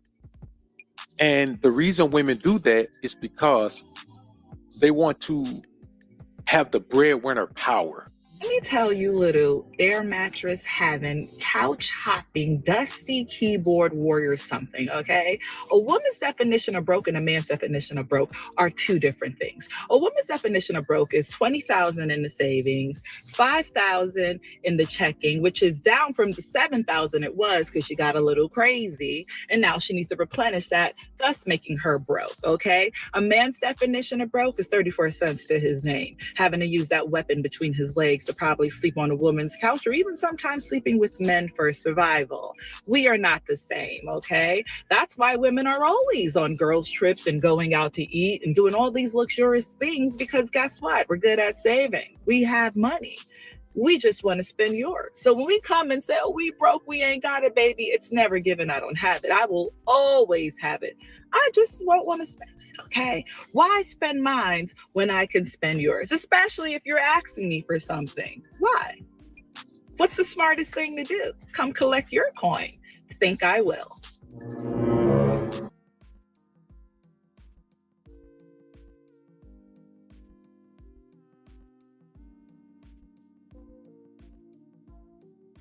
What in the hell? Does she think all women have the setup that she talking about?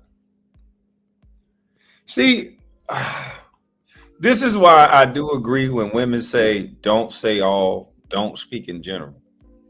Don't say all, don't speak in general, because you'll end up making a fool out of your damn self. Lady, we can look up the average, the average of what a woman, and don't make us look up specifically black women. We can look up the average of what people make and what people have. Don't do that. And so it's not what you said. It's not 7,000. It's not no damn 20,000 in checking. There's not no 7,000 in no motherfucker 20,000 in savings and 7,000 in checking. It's not none of what you talking about. If you go on Facebook, it's a lot of women across the world sleeping for light bill money. So you need to stop this lady. Now, it's some broke brothers, so I'll give you that. It's some pissy mattress broke brothers. And you said they use that weapon down between their legs, and yeah, we can, men, it ain't no weapon. I don't know why you classifying it as a weapon. Same thing with that cuckoo. A man will give you his whole life savings. Look at Stephen Curry. Stephen Curry finna have to give up half of everything he shot for, and she wasn't with him in the gym for that cuckoo. So that's a weapon. That's a weapon of mass destruction, if you want to ask me. because it ain't broken. So it can go to somebody else, and you can still use this weapon that can destroy somebody else. You can take this weapon and just destroy shit with that weapon y'all got. I'm just saying. Steph Curry got 4 kids. Shit. So yeah, you need to stop this, man. This is, you spoke with your anecdotal experience. That might be what you have, and you placed it and you generalized a whole group of men, and you generalized a whole group of women, and that's not appropriate. So I'm going to listen to you in all fairness, and I'm going to take out your generalizations, and I'm going to try to listen to what you actually are trying to get across, because I like to be able to understand the message. Have the breadwinner power. Let me tell you, little air mattress having, couch hopping, dusty keyboard warrior something, okay? A woman's definition. Now I like the roasting. Now she started off my speed. I like the roasting now, because some of these bag of bomb niggas, I talk about them too, ma'am. There's some bag of bombs out here now, but keep going. Have the breadwinner power. Let me tell you, little air mattress having, couch hopping, dusty keyboard warrior something, okay? A woman's definition of broke and a man's definition of broke are two different things. A woman's definition of broke is $20,000 in the savings, $5,000 in the checking, which is down from the $7,000 it was because she got a little crazy, and now she needs to replenish that, thus making her broke, okay? A man's definition of broke is 34 cents to his name, having to use that weapon between his legs to probably sleep on a woman's couch, or even sometimes sleeping with men for survival. We are not the same, okay? That's why women are always on girls' trips and going out to eat and doing all these luxurious things, because guess what? We're good at saving. We have money. We just want to spend yours. So when we come and say, oh, we broke, we ain't got it, baby, it's never given. I don't have it. I will always have it. I just won't want to spend it, okay? Why spend mine when I can spend yours? Especially if you're asking me for something. Why? What's the smartest thing to do? Come collect your coin. Think I will. See, it doesn't matter how nice of a guy you are. If you're the breadwinner, it gives you. Man, that's just as crazy as something I heard. Somebody sent me something on Instagram, but I don't know how to work Instagram on the computer like that. Hold on. He tagged me in something. Let's see where I'm. Oh, that's my turn on notifications. Not now. Those are my DMs.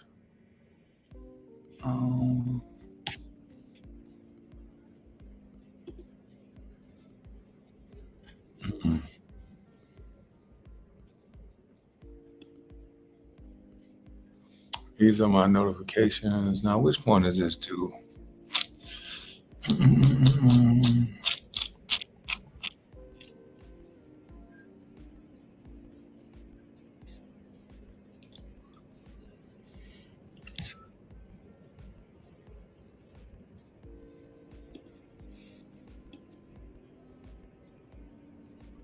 Oh, no, I don't want it.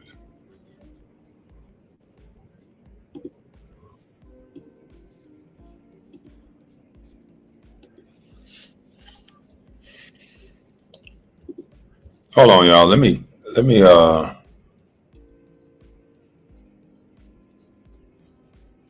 I need to make me a little Instagram call. Let me call technical support. Hold on, y'all. You know I don't know how to work this Instagram. Let me let them keep going real quick while I make a call.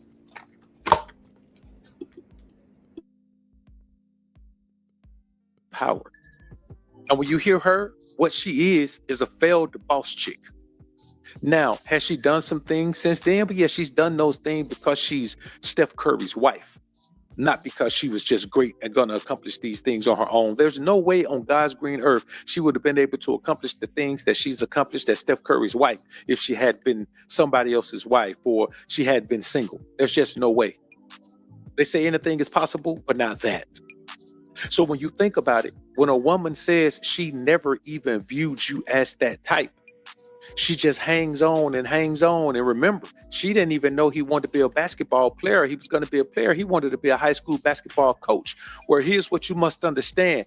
That's the level of man she was hoping for. She was hoping for a man with a basic salary so she could make her little 6 figures or $250,000 a year and be the boss chick. But now, even if she made $250,000 a year, even if she made $2.5 million a year, she still be the low man on the totem pole financially in her household. And she's distraught because of that. What Steph Curry has done is put a boss chick in the wife position. And the only thing worse than putting a hoe in the wife position is putting a boss chick in the wife position, because at least one knows that financially she better hold on with everything she has. The other is waiting for an opportunity to be the boss. She's in constant competition with her husband. Steph Curry gets attention from other women. And what does she want to do? She wants her own attention from men. Steph Curry, he's out in public. The women love him. Well, what she got to do? She got to show the type of man that she loves. Watch this. Steph Curry is getting all of these accolades and he's always in front of the camera. Well, guess what? She got to get in front of the camera. So she got skills too, like this. You must understand that a woman believes she has the right to get what she's missing at home. And so she's missing attention, she wants attention. She's missing fame, she wants fame. She wants notoriety, she gets notoriety. She's missing financial opportunity of her own, she goes out and gets it however she can. And you men must understand that she didn't settle for you, you settled for her. Steph Curry is a multi-millionaire with generational wealth. Why is he with a woman who only saw herself with a man who was a high school basketball coach? And I'm not knocking high school basketball coaches or high school football coaches. In many instances, they are the father figure that many of these boys didn't have at home. So much love and respect to the high school coaches of all sports. But that man was never going to be on Steph Curry's level, even if he had made it to be a college coach or NBA coach. There is no NBA coach more popular than Steph Curry. So when you think about it, you have to know that the woman who's with you in the beginning, unless she's contributing to the building of your kingdom, she doesn't deserve to live in that kingdom once it's built. And it's not doing her wrong. In her mind, she knows she doesn't deserve to be there. Most women can't have the man they want in the way they want him. So she accepts her life with a simp. And I'm not saying Steph Curry is a bad guy. I'm not saying he a trick. I'm not saying he any of that. I'm saying if you end up with a woman who doesn't really like you, you overlook some shit. And only simps overlook those things. Only simps overlook lack of attraction. Like only a simp meets a woman who's not attracted to him and try to make her be attracted to him. Only a simp meets a woman who's not interested in it and tries to increase her interest. Only a simp meets a woman who doesn't like him and only want to spend time with him when he's spending money and when she ain't got anything better to do. And he keep pursuing that woman to prove to her that he's a man she should be putting at the top of her list. Only a simp does that. Why? Because only a simp can't accept the fact that there's a woman out there who thinks you're the best thing since sliced bread. I'm talking about mother couldn't make a sandwich before you were born. But you would rather settle for this woman like Steph Curry did. You mean tell me Steph Curry couldn't have whatever woman he desired? And that doesn't mean he can have any woman in the world, but he can have whatever woman he desired. And he can have a woman who desired him back. The problem is too many of you men are settling for desiring women who don't even desire you back. They don't like you. They don't want you. And you'll just sit and accept this as if it's the thing to accept.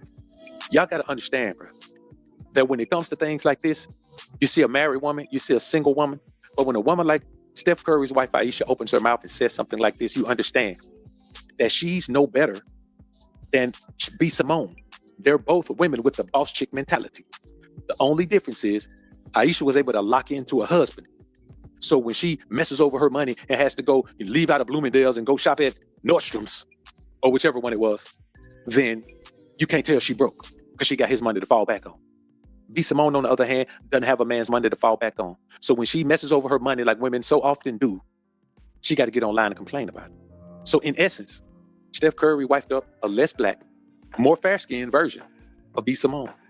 Because his wife is online running her mouth and yapping and telling all her business, trying to get attention just like B. Simone is. So you ask yourself, why in the hell do you need a woman around you who can't appreciate everything that you provide her with enough to just sit down and shut up?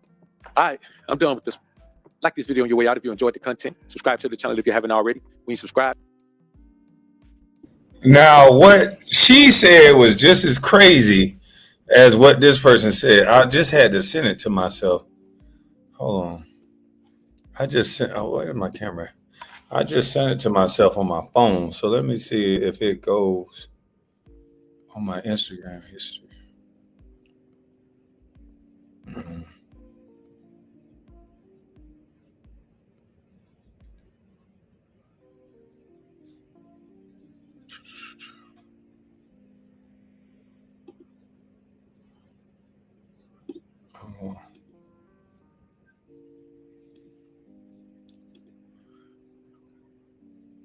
Oh, let me search this.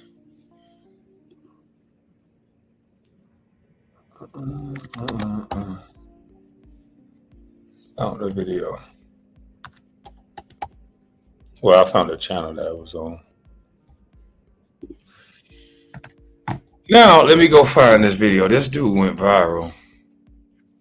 And I think this dude just freaked his life up.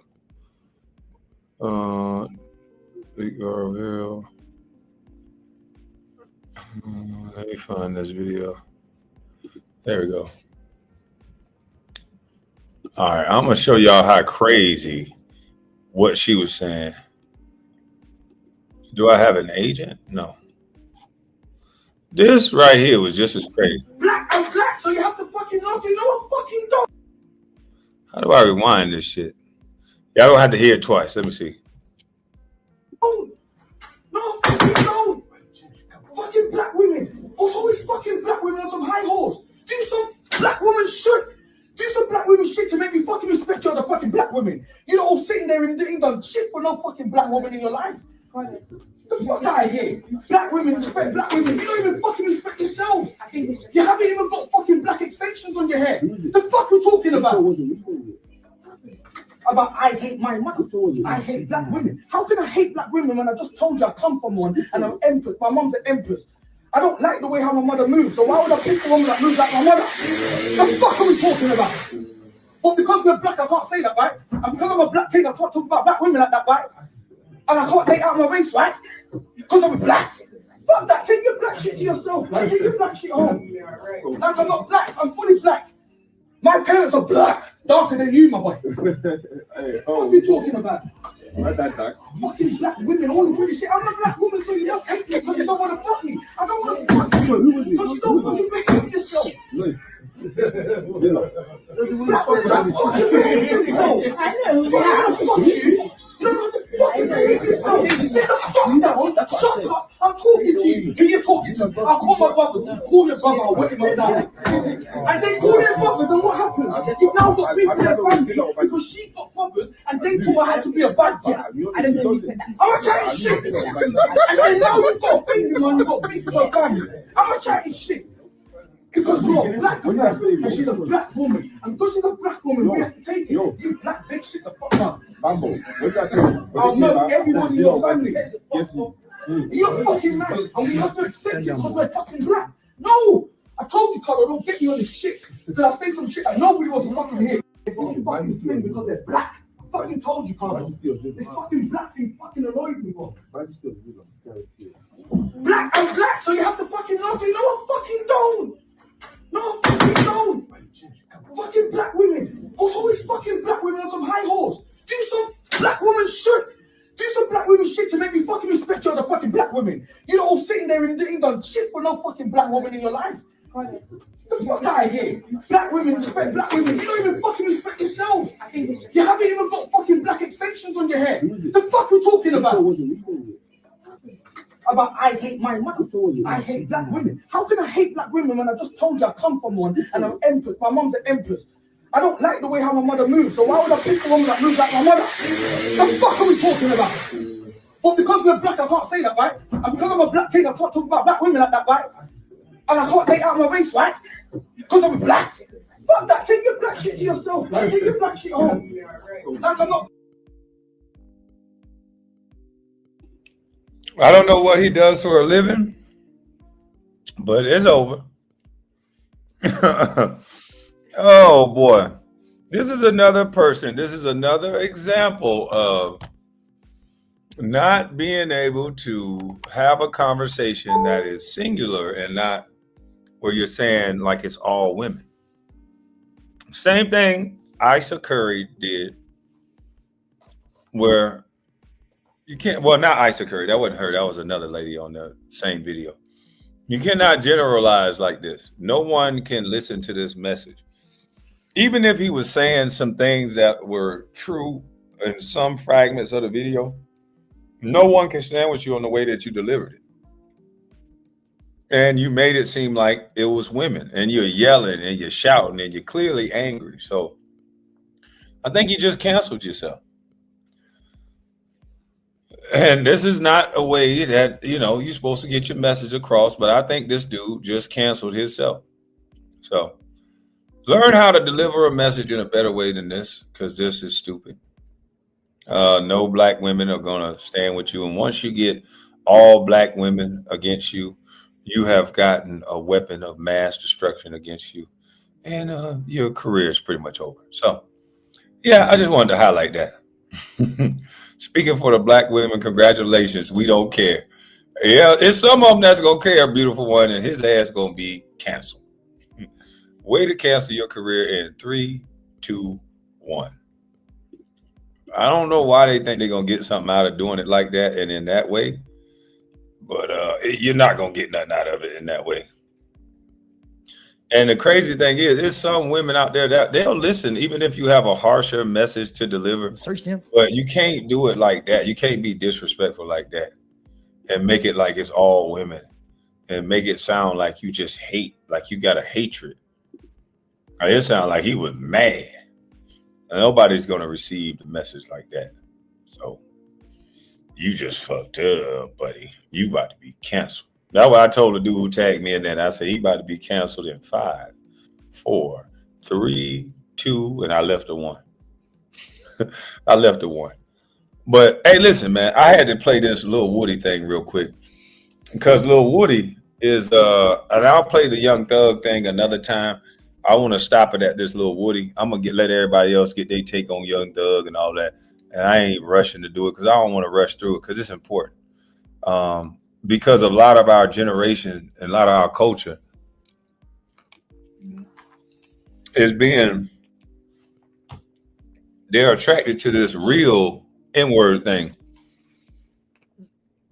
And this persona of masculinity is being this street dude. They think that's the toughest man in the world. And it's not. You take that street dude and you put him in certain environments and he's a kitty cat. He's a kitty cat.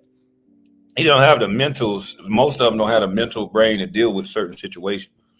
And so I just wish they wouldn't look at their masculinity in the form of a street dude, but in a trained man.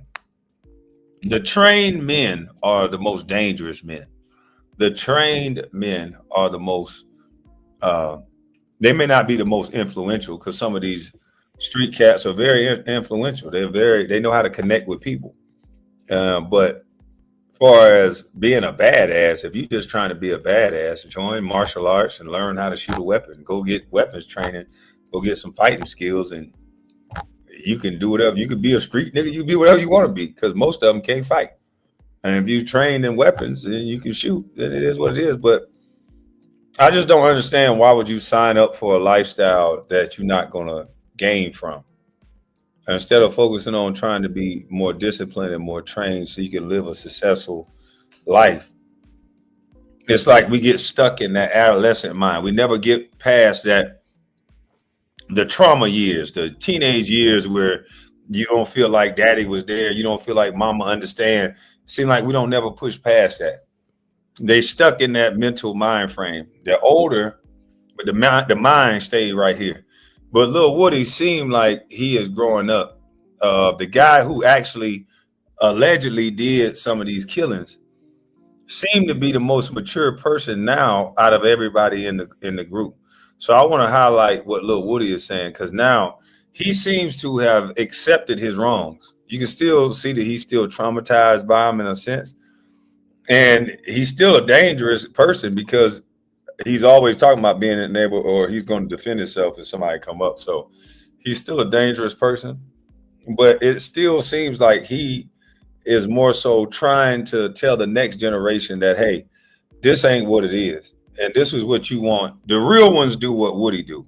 The real ones don't trick the youth into doing what they once did. The real ones tell the youth, okay, look, regardless if you feel this guy is a snitch or he's not, or whatever you think he is, the man is still talking like a man. He's still saying, man, I'm taking young boys to church. Man, I'm trying to tell young men that don't do what I did. I'm trying to tell young boys the only way I got through this was through the grace of God. That's what you would hope that all men that made mistakes are going to be telling young boys. Is that true? No, but that's what you would hope that these men would tell these young boys.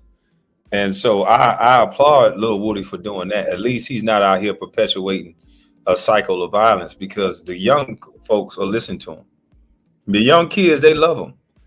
In our community, we love killers. I don't know why. And this is an alleged killer, but our community, he's loved. And so at least he's taking that power and he's not misusing it. He's not telling them to go out and do what I did, because they'll listen. He's taking them to church. So it's clout. Everybody want clout. Everybody want to be seen. But my thing is, this violence got to stop, bro. It got to stop. Because let me tell you something. Me and you get into a fight and we trying to kill each other. Y'all come through and shoot my man Denzel. Denzel got to feel that pain. The Denzel family got to suffer if he lose his life. We go through there and miss you and hit your partner. Me and you trying to kill each other all these years, but we killing everybody else. Yeah. When does it stop? It don't stop. It don't stop. Because right now, all this going on, next week or 2 weeks from now, whatever the case is, life is going to go back to, it's going to be another topic. People still going to be doing it. This is what goes on for generation and generation, because we ain't got, all these out here want to be, so why all you rappers want to go out in these communities and talk to these kids for free, man? Go to these schools and talk to them about God. Let these kids know that y'all are not in the streets, that y'all are rapping about things that y'all seen have transpired in the street, so that these kids can stop thinking that before they want to be a rapper, they got to go be a drug dealer, a killer. They need to know that they can rap about it without doing it. Because the moment everybody who wanted to rap about things that they did, get what they had to do. They had to go to jail. The feds use thug lyrics, and they use, not the feds, the state use thug lyrics, and the feds are an actual guy, this is important, an actual guy who do what the rappers say that they do is telling the young kids, hey, look, they're just rapping. They go get guys like me. You don't got to be doing whatever you say you're doing in your raps, because they're not doing it. They're going to get me. I'm not a rapper. I was trying to be a rapper, but they wouldn't got me to go do things allegedly that they can't do. They're rappers. So you can rap and you don't have to rap about that. It's a choice. So that's important. Because the moment everybody who want to have transpired in the street, so that these kids can stop thinking that before they want to be a rapper, they got to go be a drug dealer, a killer. They need to know that they can rap about it without doing it. Because the moment everybody who wanted to rap about things that they did, get what they had to do. They had to go to jail. The feds use thug lyrics, and they use, not the feds, the state use thug lyrics, and the feds are using dirt lyrics. It's not music, it's a form of art. Not when you self-snitching. Not when you self-snitching. Not when you got a video with a, now I can't say that this ain't gonna matter, but when I say, let's say, me and Dan's got on these color shirts right here, and then we make a video with this outfit on, we go ahead kill these people, and then the camera showed our outfit, but they can't see our face, but and then I go put in, camera on the news with the same outfits on. Now the police know to go look. Right. Oh, damn. Now you don't build a whole case on you. That's a rat. That's a rat right there, my nigga. That's the definition, because you just gave them the information. Yeah, that they needed the entire time. Yeah, look, bro, you on camera with the outfit on. Can't see your face, but you just admitted to it in your song. Yeah. So, like I say, bro, you do things, you can rap about it because you know you ain't did it. I got a song called Homicide. You know what I mean? Bro, I'm so messed up, bro. When I seen Brian Steele and them play that, let me tell you, I ain't never told this to nobody. I'm telling it to you. When Brian Steele and them played that clip in court and tried to make it seem like my friend was nut, oh, that hurt it. Go do your research on that video. That video wasn't directed by me. That video was directed by somebody else. Those scenes was told. So go look who shot that video. You feel what I'm saying? Yeah. Oh, I was been getting set up. Because when Brian Steele said that, I looked at that video like, oh, wow. The whole time we had that video, the song called Homicide with me and Fujiano. And in the video, we take the mask off my friend's head. We got him tagged because of the man on shot us. Take the money, lead to what? Yeah. We were redoing that, but what Brian Steele said in trial, that was me bragging about the killing the nut. Then I thought about the person who shot that video and directed that video. I was like, oh, wow. It's a lot of things that been done to me, man, to make me be, you know, a bad person. And speaking on that, that was the kind of the defense they made was look at Woody. Brian Steele the only one did that though. Brian Steele the only one said that I did this, did that. Matt Sharp said that I was the telltale. I told police all these lies until they put me in the blues. Doug Weinstein, he said a little bit about me, and the others attorney did. They really didn't say much. But Brian Steele was so focused on putting all these crimes on me. It was shootings that weren't even in a YSL indictment that Brian Steele was telling the jury that I committed. It was dates in there that Brian Steele was giving them saying that I did it. So I'm like, oh shit, this is personal. He up there saying I went a week straight shooting up everybody's stuff when they didn't even know evidence to show that. So I'm saying to myself like, oh wow, let me get Brian Steele a call. Google him. Had somebody send me the number. Hey, Brian Steele, man, this Woody, man. What's up? I ain't telling him this Kenneth Copeland. This Woody. I want you to know this is who you talking to. Ain't talking to Kenneth Copeland. I think it's I want you to know you talking to Woody. This nigga crazy. Hey, but I'm glad he telling them a message that not go. I don't want to play that part. I wanted to get to the ending part, but I want to play a little bit of this now. Yeah, Woody seemed like they were trying to make him the fall guy, beautiful one. Because it seemed like I always wondered, do these rappers not understand that while you telling a guy that will actually shoot for you, that's supposed to be a secret. That ain't supposed to be what everybody know. But hey, let me see if I can find the parts in this a few parts in this Young Thug thing, because it's gonna take a while. Introduce. And I don't like that Young Thug is wearing this little star on his finger. This 5-star thing that he's wearing on his fingers right here. A lot of rappers, if y'all look back at the rappers that wear that little ring on their finger, I'm not even gonna say what happened to them. Just look back with this little 5-star that they wear on their fingers. Go back and look at what happens and where these rappers at now. No. My first betrayal was like, cause I'm a kid, so I wasn't introduced to the world or like niggas or friends. You know, you confined to just your household and the apartments you live in. So my first betrayal was probably like my other family members, like me hearing my auntie say, you know, she don't want my mom kids at her house because we just too deep. Like we got roaches in our house. Our clothes got roaches, so we might come to her house and some roaches might come out of our house. Now she got roaches in our house. And I understand it. You know, no harsh feelings, but you know, that type of shit, the nigga that I am, that's the type that I was dealing with in life as a kid. I was dealing with that. Like my mom got so many children to the point where her sisters and brothers like, man, hell no. We don't even want to deal with y'all. No, sir. Too many of y'all there. They wouldn't even know no bullshit. Just like, she like, man, I got a 3-bedroom apartment. I'm goddamn raising my kids a certain way. Y'all over here, y'all grown in here. Y'all doing what y'all want to do. And like, hell no, we don't want that shit over here. I want my kids to grow up, you know, a different way. So I get it. You know what I'm saying? But that's the type of shit I was dealing with. Like, that was my first like betrayal. Just like hearing my auntie say she didn't want us at our house. We had roaches. Damn. Hey, shit, we had roaches like. Damn, that's some messed up stuff to hear, but I understand why she said it, but dang, that is messed up to hear. Miss Melanie Scott says, salute to you, KB, great live, put some lotion on and keep being you. But like, yeah, I think I put a little lotion on. I think I did. Thank you. Man, that's crazy. They got roaches, you can't come over. Dang. Not that we gonna help you get rid of the roaches. We ain't gonna help you spray the house out. We gonna just not invite you over. We're not gonna help you deal with the roach problem. You deal with that. As family, you deal with that. Not we gonna send Orchid Man over there. I'll help pay the $34 a spray. That's crazy. Of course, but hey, my auntie them did too, but they was so small. So she was able to exterminate them. She was able to get rid of the certain. She just got a little bit. Yeah, she had roaches just because she lived in the project. She was clean as a motherfucker. She had them 3 kids. All them were respectful, cool people, cool kids, all that. So she can contain like what's going on in her house. We just so deep. It's just like y'all finna come over here. We broke ahead. We got this smaller amount of food stamps than your mama. My mama got a lot of food stamps because she got a lot of kids. Her mama like, man, we got $300 a month worth of food stamps. Y'all come over here, y'all eat all the goddamn food because y'all just deep. Y'all ain't even trying to do no shit. Y'all eat all the food. Now my family, you know, just like that type. You know. Until recently, like, and a lot of people who watching, they probably been watching me, they see like, ain't different. I feel like I'm different. I know I'm different now. Like at first I was trying to trick myself into being different and it ended up working. You get what I'm saying? So, and I started realizing certain like, damn, man, this how you felt about this, or this what shaped you, or this what made you start to think like this, and this what made you, you know what I'm saying? Like, so how do you think Lil Jeff impacted Young Thug?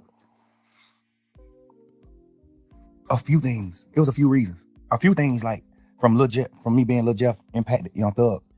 Like some of the shit that I just spoke on. Like that made me like love people more.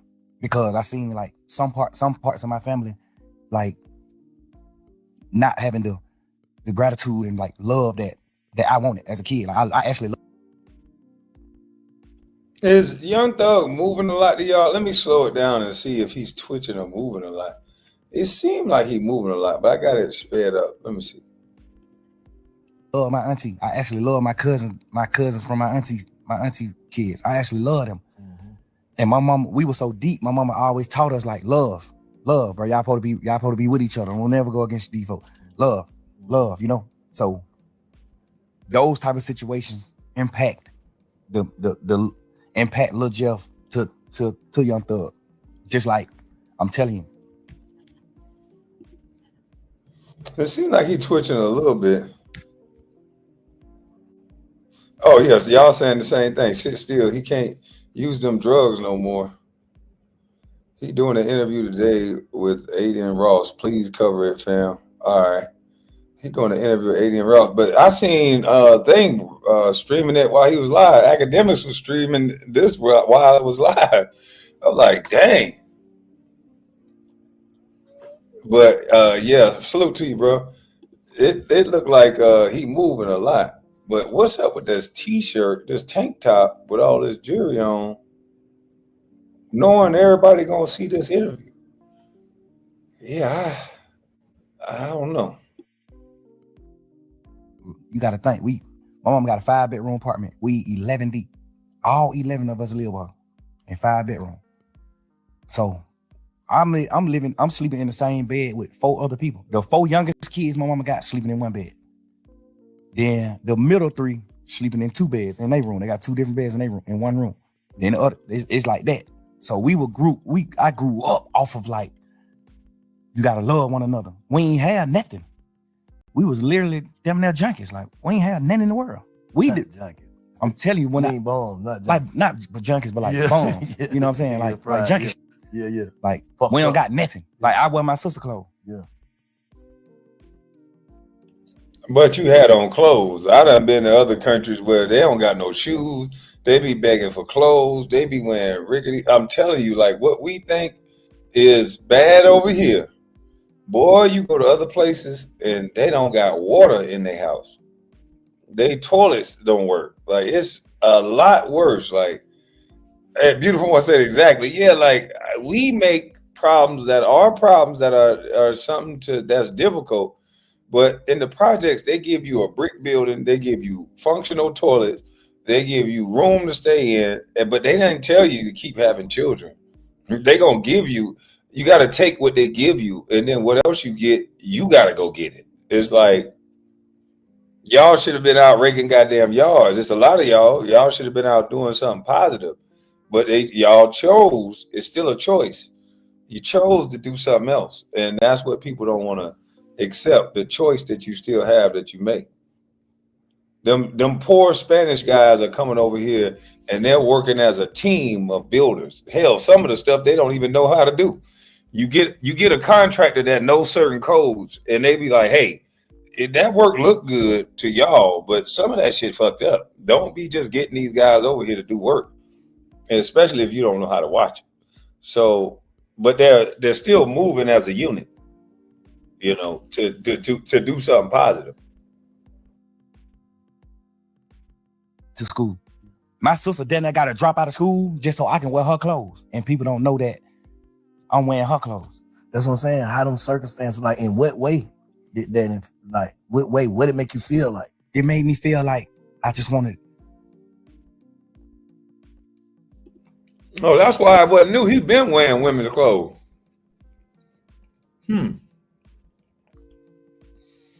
Unless his daughter, unless his sister wore boy clothes, he been wearing girl clothes.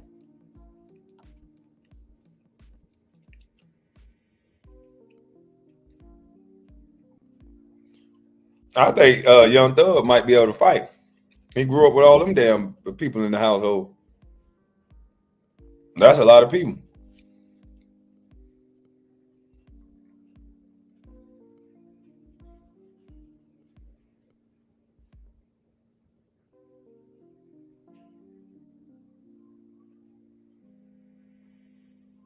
Man, stop playing.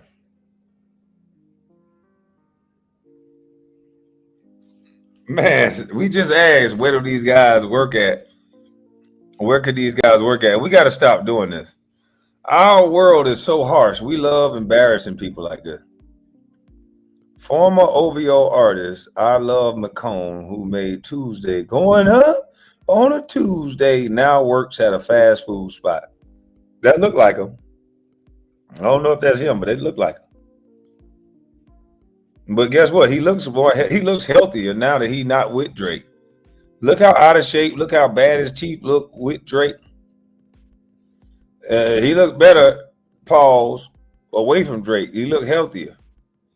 He may not have enough money. He may not have the same amount of money, but he looks healthier away from Drake. But we always do that. We love to embarrass, but a lot of these guys, unfortunately, they don't know how to make money outside of their celebrity. And they end up, unfortunately, working in the back of warehouses and restaurants and things like that. I don't know if that's him, though. But, man, that's why I don't want nothing to do with never mind. Anyway. It made me feel like my aunties and uncles and stuff treating my mama family a certain way. It made me like want love so bad. That's when I started meeting friends. That's when I started wanting love from like other people besides my sisters and brothers. Mm-hmm. I started trying to get love from my friends. I started getting, you know what I'm saying? Like it just made me just seek love. I started seeking love because I wasn't getting love from like certain parts of my family. Yeah. It shaped me in that way. And then a few more ways, like I watched my brother die in front of me. You know what I'm saying? Like I watched my brother die in front of me, bro. 8, 9 years old, little boy. Kid. What happened? He got killed. My brother got killed on Deal Avenue. My brother ended up doing some gambling. He stopped Uncle from gambling. And then he kind of slapped Uncle around like, yeah, Uncle was like 11, 12 years old. Look, he was a kid. He gambling with some grown ass men though. So he go up there to stop my brother from gambling. Then he started gambling. He ended up winning all the money. So when he leave, one of his friends goddamn call him and tell him like, bro, don't come back up here. These niggas they gonna take the money back from you if you come back. Cause my brother was like, shit, I'm finna go home right there. I'll be right back. Y'all niggas don't stop gambling. I'll be right back. So he walked down the street to the house and his friend called him like, man, don't come back up here. These niggas goddamn whoa. Which some people will look at like, nah, that ain't no, that's real niggas. But he knew my brother. He was my brother best friend. He knew my brother. Gangsta, he's standing on that off top. You tell my brother some niggas finna do something to him, don't come back. He going right back. Cause the thing about it, he wasn't even coming back. He had won all the money. He won like 9,000. It was little kid shit. He won like 9,000. His friend knew he wasn't coming back. Like he like made him come back by telling him a nigga finna like he gonna rob him. So he go right back up there and shoot a nigga. He go right back up there. Hey Ty, who you just called me and said a nigga said they gonna rob me. Who you said gonna rob me? The nigga Ty. What the heck? Man, nigga, who you said gonna rob me? You just called me and said one of these niggas might rob me. That's how the situation started. He shot a nigga, your brother did? Yeah. He shot 2 niggas. He shot 3 niggas. He shot his friend, and then he shot the 2 niggas that killed him. Cause his friend was acting like a hoe, like not want to tell him who said he was gonna rob him.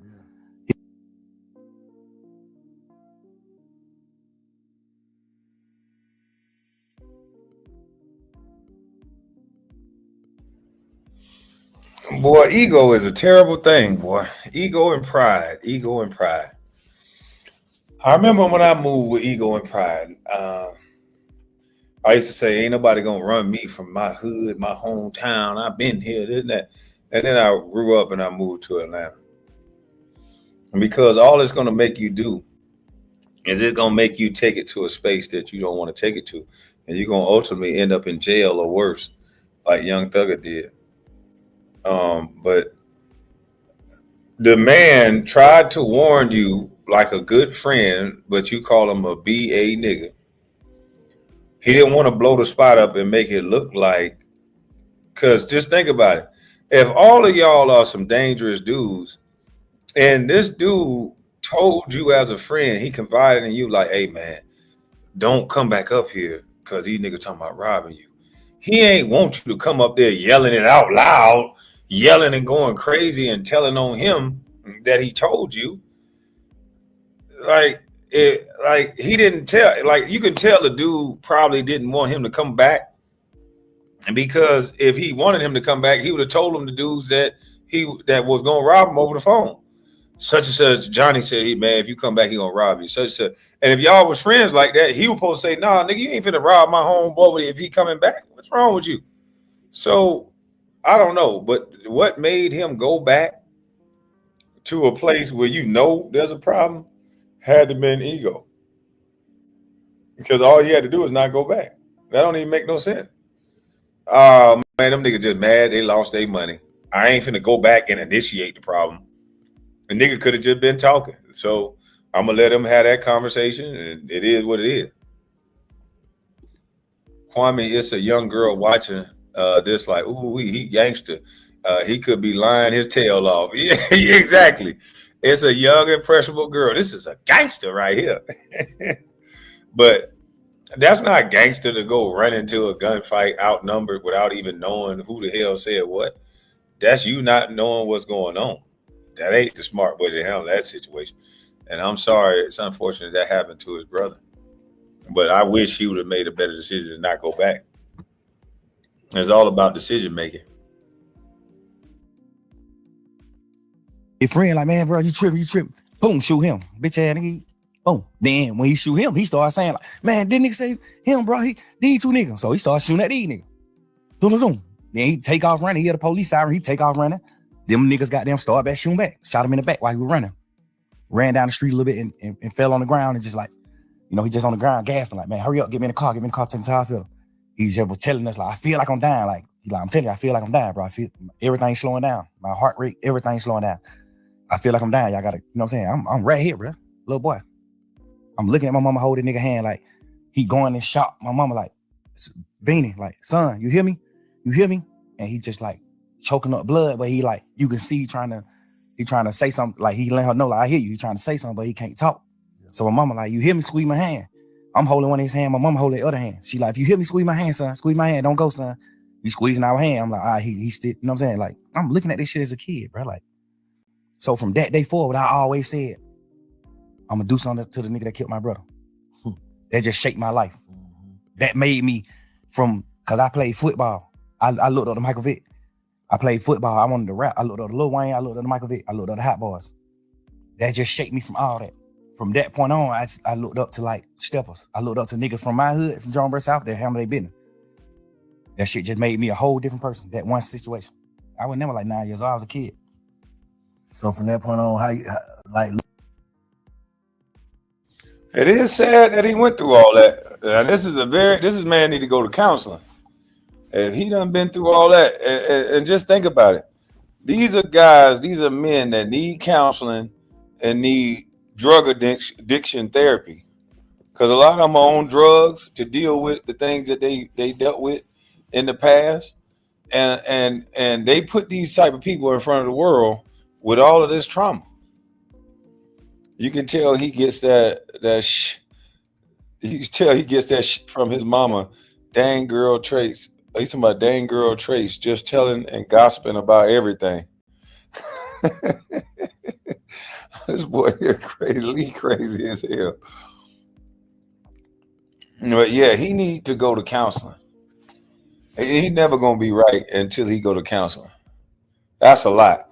Seeing your brother got killed, seeing all that stuff at such a young age, that can make you a vicious person.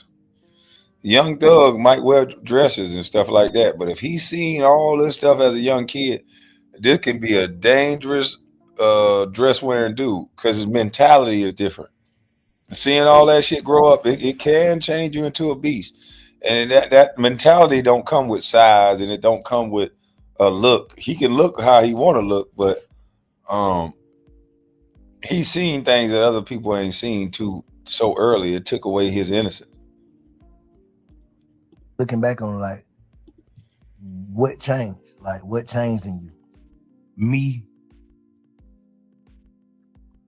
from that day, what changed in me was the way I viewed like niggas that wasn't from where I'm from. Cause that's what it boiled down to. Like a John vs. South nigga got killed by a DL Avenue nigga. So that just started making me be like, man, you ain't from John vs. South nigga, you know what's happening. Now we living that type of life. So that's what I'm saying. Like the situations I was in shaped me in so many ways. It ain't shaped me one way. Cause it was so many different situations, different scenarios to a point where it shaped me so many different ways. Like me not getting love, the proper love from my entire family made me seek love from niggas and women. Me seeing my brother get killed shaped me to how I view niggas in the street, how I view niggas. Like, you know what I'm saying? It's me playing foot, my dad and like moving me away. And all too often this happens in the hood. Like his sense of manhood, when he say a man who handles his business, he's not talking about a man who handles his taxes, who handles his home, his construction. He's not talking about that. He's talking about a man who handles his business as far as dealing with people in the streets, with using that firearm, with being able to be tough, their sense of bravery, because he wasn't big enough, old enough to do anything about it. He looked up to men that could protect him at that age. And he should have been able to run to his daddy. He had no daddy to run to, so he ran to his mama. A mama got to get protection from a man. So he said, by his own admission, he seeked men and women for love because he didn't have that circle at home. And there's a lot of broken homes that this is the byproduct of the males in that family. If they don't feel love, and I keep trying to tell people, if you stop the noise of parading around this single mother story, right? And just listen to the kids coming from these stories, and you'll hear some of the most traumatic experiences that a child should never, ever go through. And I will say this, Young Thugger's story is the majority. It's not the minority. In these situations, and I know Express Lonnie, and there's going to be people like that do not understand it, but this is a child from a single mother's household that is just describing his upbringing. And if you listen to this upbringing of this young man in a single mother household, one of 11, he couldn't go around his other family members because he had too many roaches, based on what he said. He saw a family member get killed in front of him based on what he said. And he's seeing all these things 8, 9 years old.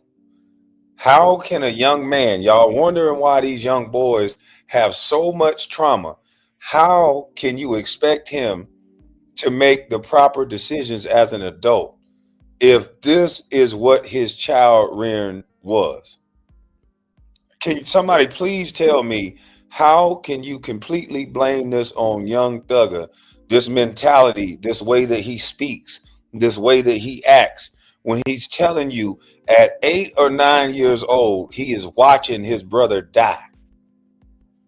And his mentality is that the dude that told his brother that, hey, don't come up here, he didn't look at his brother as his brother was a street cat. His brother was made a bad choice. He looked at it, the dude was being a B, because he didn't want to tell my brother.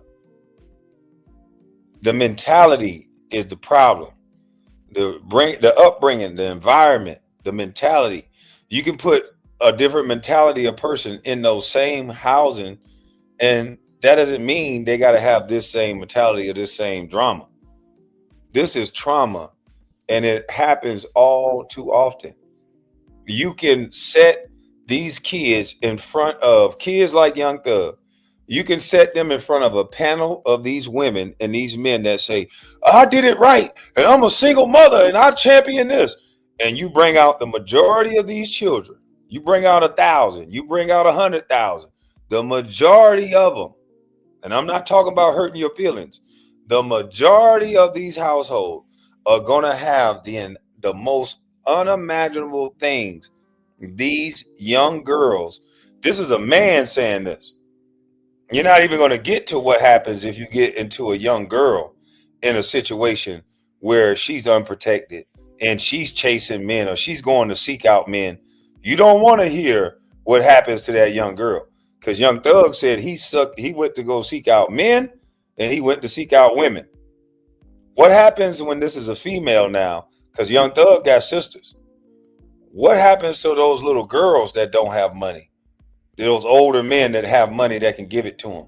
What happened to those young girls that want their hair to look pretty like the other girls in school and they don't have money and there's a man that can give it to them? What happens to this young girl that don't have the same pretty Jordans on like the other little girls and there's a man that's old enough that'll give it to them?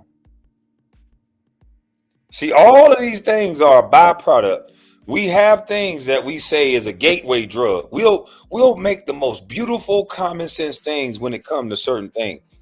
Marijuana is listed as a gateway drug. It's a gateway to this. It's a gateway to that. It's a gateway to this. When you talk about this single mother thing, right? And we'll hold up Kwame Brown, maybe not Kwame Brown because he was a bust. We'll hold up LeBron James. We'll hold up Kevin Durant. We'll hold up certain people because it gives validation and validity to your story. But then when you go to the majority, they won't look at this single mother thing as a gateway to early sex, a gateway to prison, a gateway to a young girl messing with older men, a gateway to grape, a gateway to a lot of things. They won't look at this one thing and what it all entails. Don't just pick out the good thing. Don't just pick out, oh, well, Elani, one more thing like that, I'm going to block you.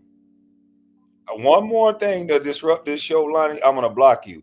If you're not mature enough to handle the fact that sometimes this single mother thing deal with something that you don't want to deal in, if you can't listen to the conversation without all this stupidity, the next time she says something, y'all just block her. Because we don't want immature women in the chat that might be on 211. We don't have time for that. This is a man who is telling his story. And this is not the only man that told this story. This is a child in a situation that he grew up in. And more often than not, if you listen to these children, this is a grown man right now, but he's describing a situation where he was a child. And if you listen to a lot of these children that grew up in these situations, they're all going to have these similar stories. So I can't help Lonnie is not mature enough to have this conversation, because we're talking about children, and these children in this situation, when we're dealing with majorities, the majority of them say what Young Thug say. Like, I ain't never rode the school bus, but my dad took me to school every day. I had a real father. But I never rode the school bus. That shaped me to being a man. Like, I'm gonna be a man. My dad is there. This nigga doing what he doing. He took me to school. It's me playing foot, my dad and like moving me away. Like, I ain't never rode the school bus, but my dad took me to school every day. I had a real father. But I never rode the school bus. That shaped me to being a man. Like, I'm gonna be a man. My dad is there. So is Young Thug saying his daddy came and took him away and took him to school every day? Is that what Young Thug just said? His daddy is there. He wanted to be a man because his daddy came and took him to school every day. Dad and like moving me away. Like, I ain't never rode the school bus, but my dad took me to school every day. I had a real father. But I never rode the school bus. That shaped me to being a man. Like, I'm gonna be a man. My dad is there. This nigga doing what he doing. He used to do what he do back in the day to hustle to get his money, whatever. Like, I looked at all that type of shit like, damn, he a real man, because he's still trying to do whatever he can do to feed all these kids. And he's still taking time out to like take me to school every day and come get me from school every day, because he just wanted me to be that far away from the streets. You know what I'm saying? Like, that shaped me in a different way to being the dad. Man, shout out to Young Thug Pops for coming to get him out that situation, taking him to school every day. obviously he couldn't help the trauma that young Thug saw as an 8 or 9-year-old. But shout out to him for trying to do the best he could and getting him out of that situation, because that's crazy. That I am to my kids, that shaped me in a different way. You know, just so many different scenarios just shape me. Like I look at my mama cry every year on my brother's birthday, bro. That nigga died 3 days before my birthday. His funeral was on my birthday. Nigga, I remember my 10th birthday, a funeral. I'm going to a funeral on my 10th birthday, bro. Jesus H. Christ. This man goes to his brother's funeral on his 10th birthday. So now every year that he has his birthday, that's connected to the death of his brother. God, dog. Damn. You can kind of see why young Doug acts the way he act now. That's crazy. This man don't need a prison cell. This man needs a counselor. That's crazy. Yeah, you can see why the drugs and all of, yeah, that is a lot for one person to bear. You can't fill that hole with money. You can't fill that hole with chains and women. This is something got to be filled up with something else. He said, Nacho said he need a hug.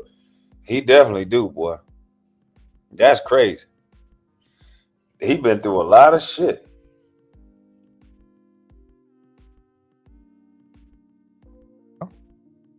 My brother, who just told me before he left out the house and died, I'm gonna give you $100 for your birthday. I'm looking at that. Like, nigga, I still wake up right now today. I still want my $100 for my brother. Can't get it. It just certain shit just shake me certain way, bro. Just, you know what I'm saying? So when you look at yourself, like when you reflect and just look at yourself, how you see yourself right now as a person. Like if you had to judge. Yeah, why in the hell would she do that? Somebody just said that. KB, can we talk about why the family mother would have a funeral on another sibling's birthday? Dude, bruh, that is a very good question. We're going to have to do it the day before or the day after. We cannot do this on Thugger Thugger's birthday. I would have been thinking, no, any day but his birthday. We have to do one more day. We have to do it a day early. We cannot do this. You're going to have to hold it a week. We cannot do this on this young boy's birthday to have this, you know, him remembering this year after year. We can't do it. This sounds crazy.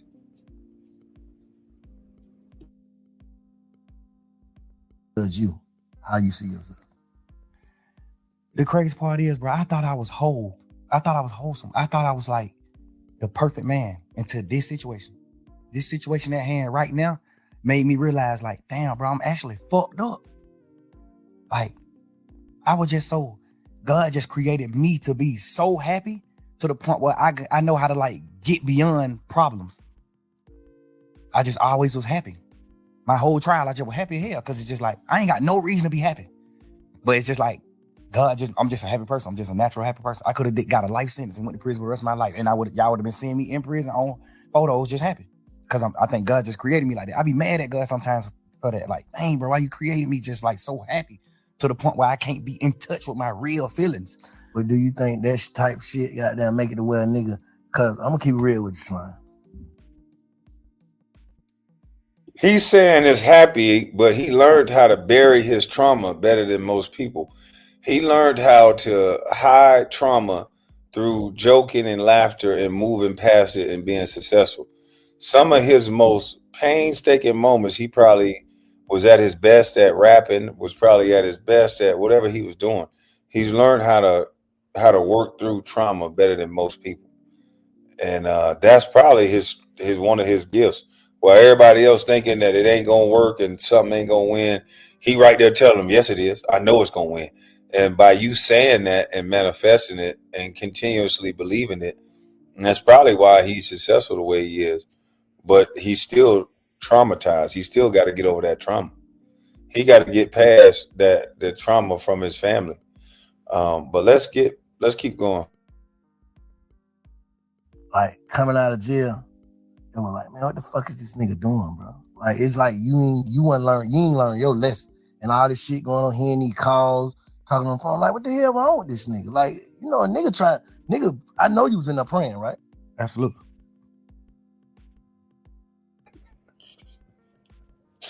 Hey, Bait kept it real. I was thinking, what the hell is wrong with this nigga? When he came out of jail, everybody, I was just looking, what's wrong with this nigga? This nigga ain't learned nothing.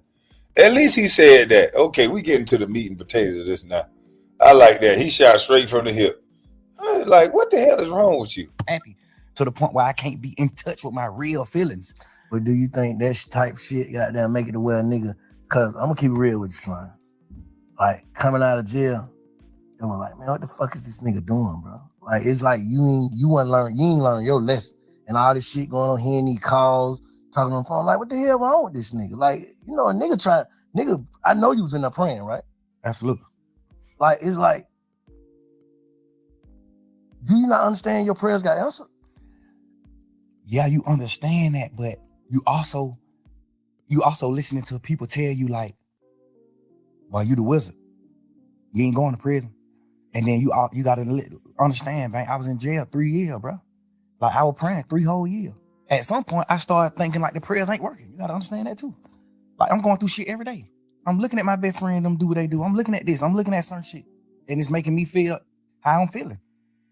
Like I ain't never been a nigga to pillow talk. I ain't never been a nigga to talk about nobody else in my life on the phone with nobody else. I've never been that type of nigga. I've been these last few days, I've been sitting around like, what the fuck was I thinking? Like, what I was doing? I appreciate you for saying that. I think I was just so fucked up, and I just felt like.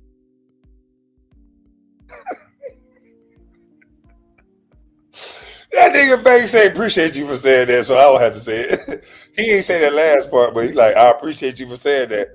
Nigga, I was gonna get to that part. But yeah, Young Thug just jumped out there. Yeah, I was pillow talking, but I ain't used to pillow talk. And just think about it. I ain't never been in no cell. Like I have not been in no cell in no situation that he's been in. So you don't know what you'll do in a situation where you just in a cell by yourself. You could be happy to hell to talk to anybody. But I would hope that would not be the topic of my conversation, talking about a bunch of niggas all day. But I do think I see a lot of dudes and street cats. That's what they do. They sit around and talk about niggas all day long. That's what majority of this street stuff is. They just be talking about what's going on in the street. This nigga over here doing this nigga over here mad about this. Street committee always know what's going on. Oh, the nigga got shot over here because his baby mama was messing with such and such, and the nigga got down, he messed with his baby mama, and they couldn't take it in. It's just always gossiping about what's going on in the street. So this is what the typical street nigga does. But Thugger is saying that he don't typically pillow talk. But he seemed pretty comfortable at doing it. But maybe being in jail 23-1 with limited people to talk to, maybe it turned him into a chatty patty. I don't know. I don't want to ever go through 23-1 lockdown. I don't want to have stipulations where I can only talk to 1 or 2 people. So I don't know. Those were his stipulations. So it was just over. Like I'm just sitting in jail 24 hours on 23-1. I'm in a cell 23 hours. Like at this point, I'm just like, man, I don't give a fuck. Life it ain't what I'm thinking it is. Like I'm just talking. Now, at this point, I'm just talking. At this point, I'm just holding conversations with my girl. But the crazy part is, all these conversations that I had on the phone, I also had with the same niggas who I was talking about on the phones. So wait a minute. You saying you called Future a lame? You told Future you a lame and you can't do nothing without me. You told Future that he was a lame. Because I heard something he said. He said, Future always was talking to me, wanting my help. But then when some women come around, he want to act like he better than me. He want to act different when women are around. Duh. Nigga, of course, you're not going to talk to me in front of no women the way we talk in private. Yeah, I might want to goddamn ask you a few questions in private, but in front of these women, I ain't ask you nothing, nigga. And that be the thing with dudes don't understand. They be trying to look like the big dog and little boy niggas in front of a room full of women. If we had a conversation where it wasn't no women around, then nigga, don't be trying to conversate with me like that when women are around. The reason why I talked to you when it wasn't nobody around was because of this right here. We ain't doing that. When the women are around, nigga, we both men, we both kings. When they ain't around, we have our conversation like we have it. And so he was telling people like, oh yeah, everything Future. No, I told him he a lame. I'm like, damn, that sounded like that just sounded diabolical. So Future was right in stopping you from trying to make him look a certain way in front of female. Like he a boss. He not trying to make you look a certain way. And now it could be some good advice you gave for him not to ejaculating so many women, but at the end of the day, that's what he decided to do. I'm not gonna talk about that with my girl. Why am I talking to my girl about another man ejaculating in women? I just think that's not a conversation me and her should have. I don't want her mind even thinking about another man penis, especially not me helping her think about it. So it's just weird that conversation came up and a lot of other conversations came up. It's weird to me. But again, I've never been in 23-1. So that's why it don't seem weird between us, me and them. Because I done held these same conversations with Wham. I done held these same conversations with Savage. How I feel about him, how I feel about Wham, how I feel about this, how I feel about every situation. We talk like men, we brothers, we talk. They tell me how they feel about certain things. So we all align. We won, we what we is. But you got to understand, like, my standpoint. I'm locked up. Nigga, I'm on the phone talking to my girl every day. This is the only person I'm talking to on the phone. This is the only person that I can talk to. Like, I can't even talk to my family because they just like, how they is, it ain't good for my case. They can be on the phone, they don't understand certain things. So if I be on the phone with them, they might say the wrong thing on the phone. So now I can't talk to them. Now I can't talk to Bank. I don't want the police to get on Bank. Now I can't talk to Wham. I don't want the police to get on him. I don't want the police to get on Savage. I don't want the police to get on Pluto. It's just so much shit in my mind to the point where I'm just like, I'm confining myself. I mean, not confined. I'm like trapping myself to just communicate with one person. And then I might go to court and just get body slammed by the motherfucking judge, bro. And then I just got to come back to the jail. Now I'm on the phone with somebody that I love, whoever it is I'm on the phone with. And they like, man, goddamn, or goddamn, they say, this nigga right here been up pulling up on bro. This nigga pull up. Of course, I'm just like, bro, I just got body slammed by the jail. I'm just feeling how I'm feeling, bro. I'm just saying what I'm saying. Like, I ain't even tripping on that. I'm just saying what I'm saying. And I done told all these niggas these same things. But looking back on it, how you feel? You just said, goddamn, like, damn, you feel like you was tripping. I feel like I was tripping, but I feel like, because I ain't never did that shit like that. I ain't never pillow talk with no girl ever in life. I ain't never in my life held no conversation with no girl about no another nigga ever until jail. And I've been trying to figure out, like, why the hell was I even doing that?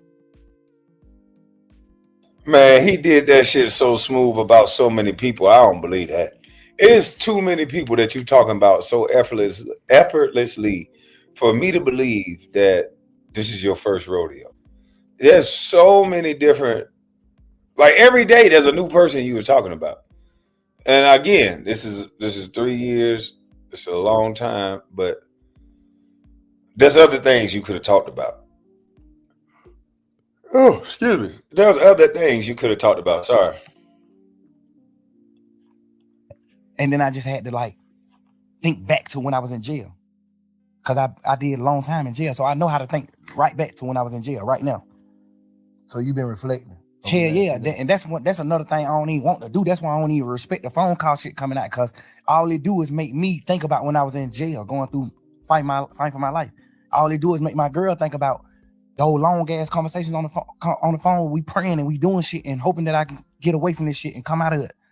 Like, that's the weird part about this shit that's happening. Like, this shit, all this, y'all, this shit just like a fun moment in the memes on the internet and trying to just like tarnish my existence and just my real nigga shit, my real nigga life to like just to have fun with it, but not knowing.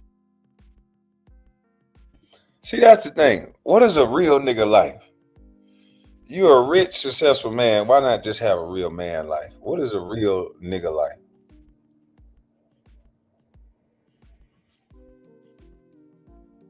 Is his life gonna be any different if people don't like him no more?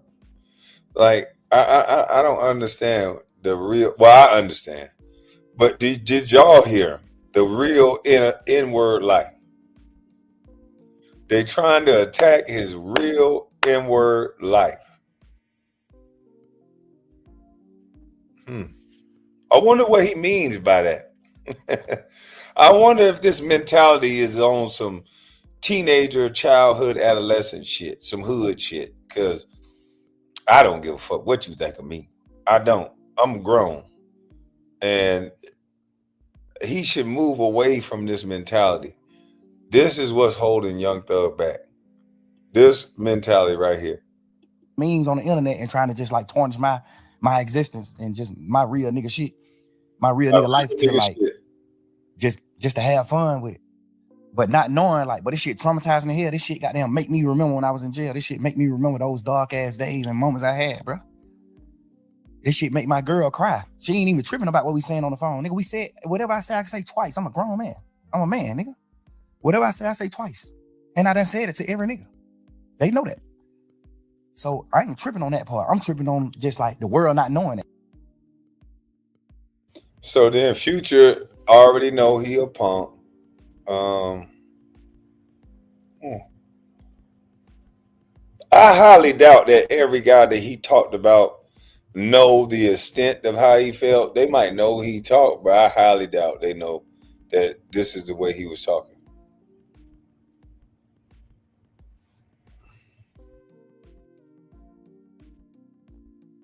I'm tripping on the world just, but look at this. Oh, hey, y'all, here go another phone call. Here go. It's just like, bro, y'all ain't understanding what's going on. Let me say this. If you knowing that you told these people and you was on the side, how would you look at it? If you was from the sideline, just listening to Slime on the phone, on the jail phone, talking to Savage, talking to your girl, just by like everything, how would you look at that? If you didn't know, like you said, you done told these same people this, how would you look at it? It depends.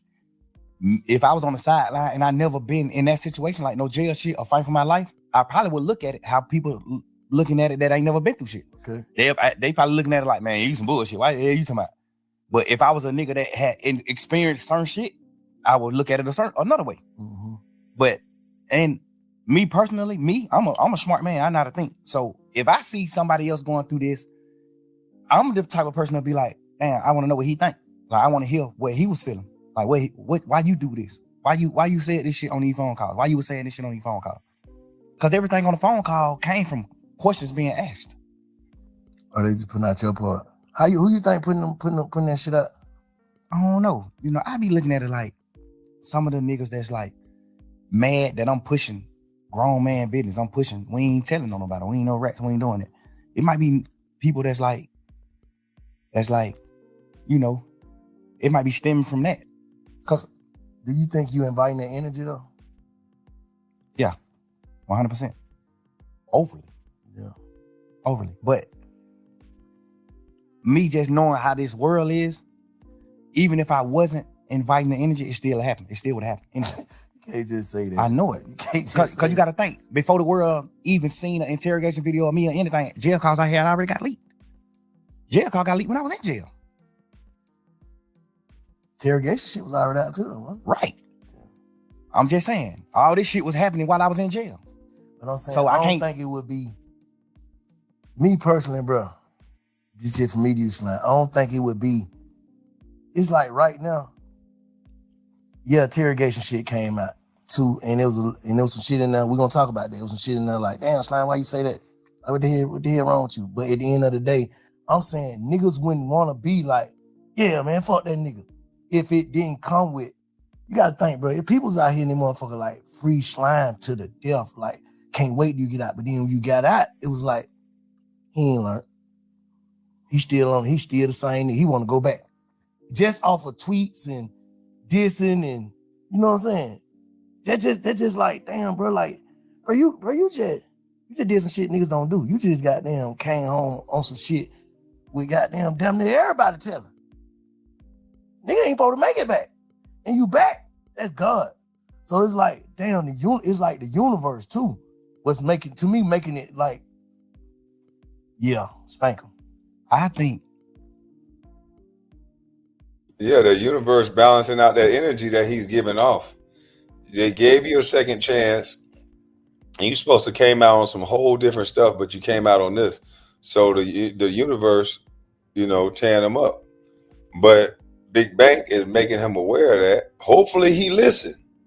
Yeah, Biz, he better listen. Hopefully he listen. If he do not listen, this could end bad. Personally, no matter what I came out of jail and did, it still would have came out one day. Me personally. I understand what you're saying. Because it still came out when the whole world looked at me as a real nigga. My jail phone call got leaked. They weren't pushing no narrative then, though. You know, fuck the narrative. I'm just saying coming out, no matter what. I feel like no matter what, it still would have came out. I know it would have. You know what I'm saying? I feel like it still would have, no matter what, bro. No matter what I would have got out of jail and did, it still would have came out. Yeah. Just because it was public record. Yeah.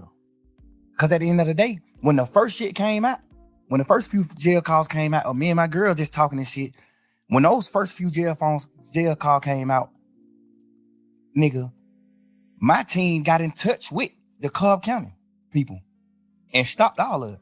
Like shut down the whole system. Now you can't go get none of that shit. Okay. So what they tell you? Somebody been had it. They got it back then. And they just waiting to release it. Strategic. No matter what I would have came out doing, it still would have got released.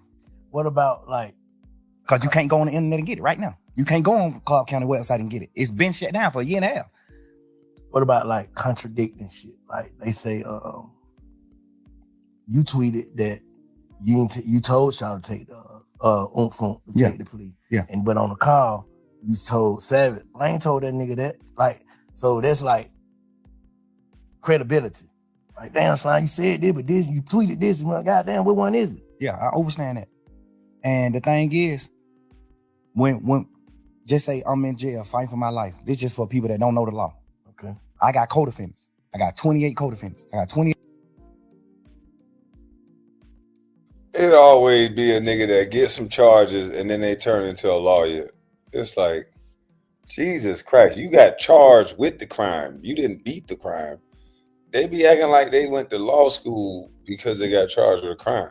Like, it's just crazy. Like, you might know a little more than you did, but you're not an attorney.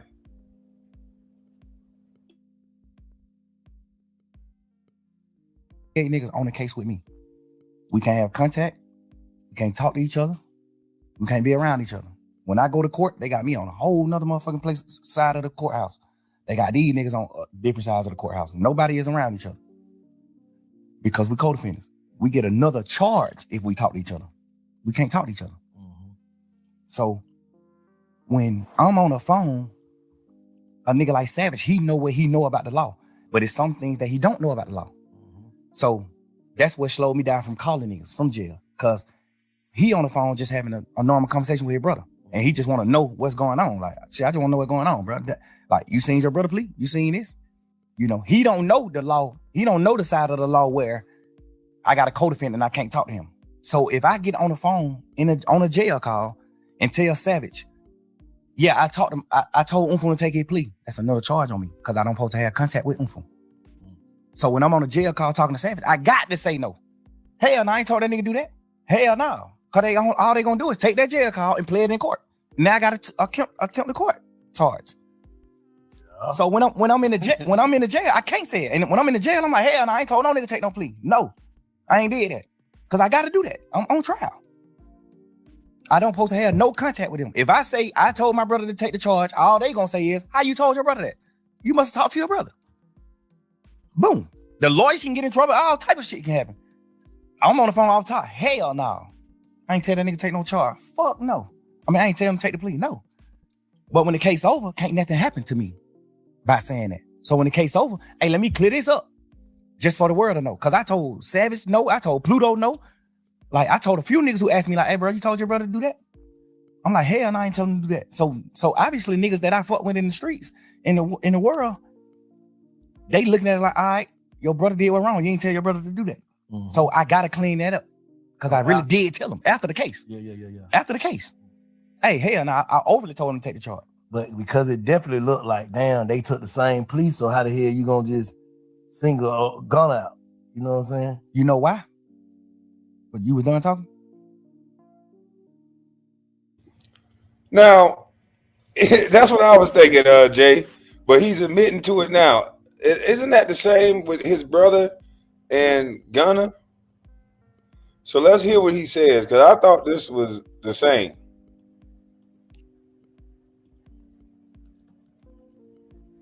niggas that I fuck with in the streets, in the world, they looking at it like, all right, your brother did what wrong. You ain't tell your brother to do that.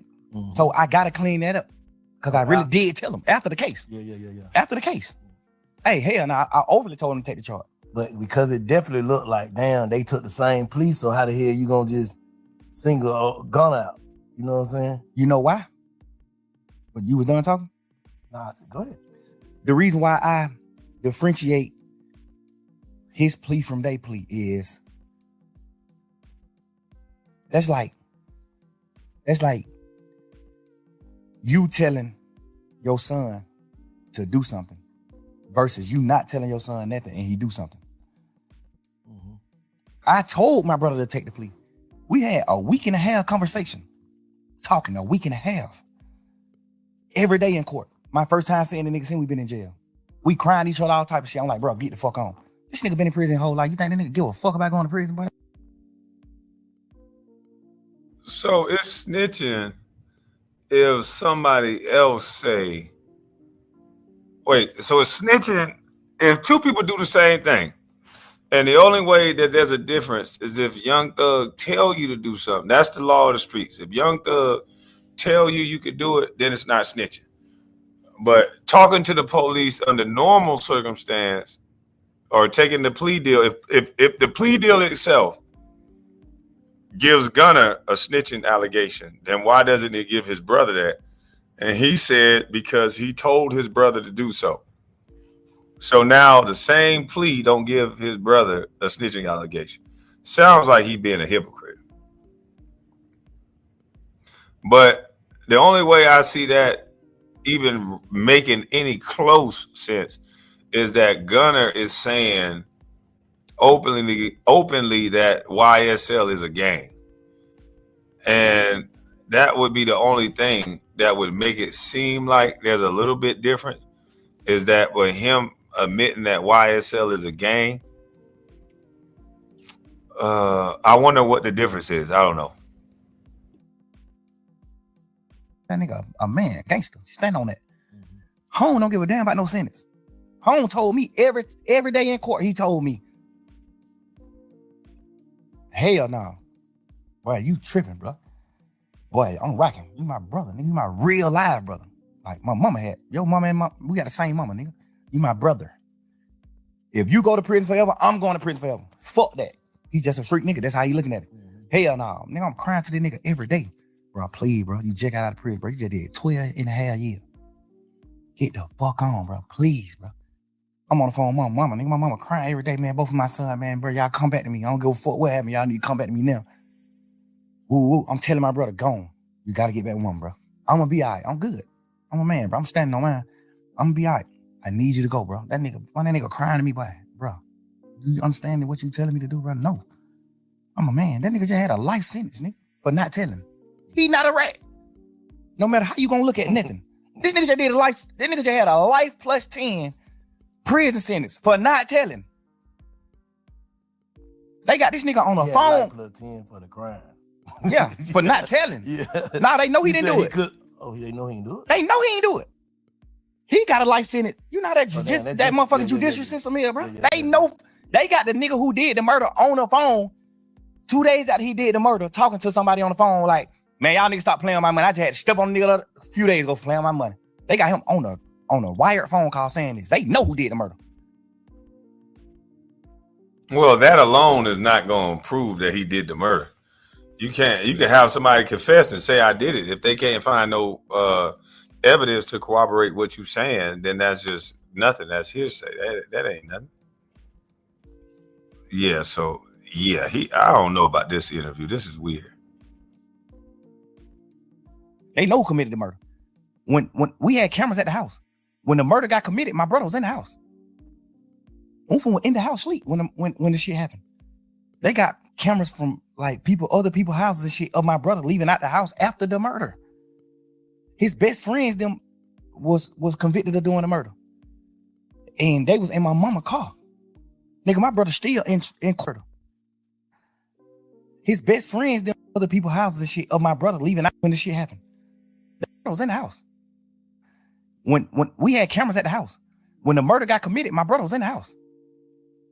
Unfun was in the house sleep when the shit happened. They got cameras from like other people's houses and shit of my brother leaving out the house after the murder.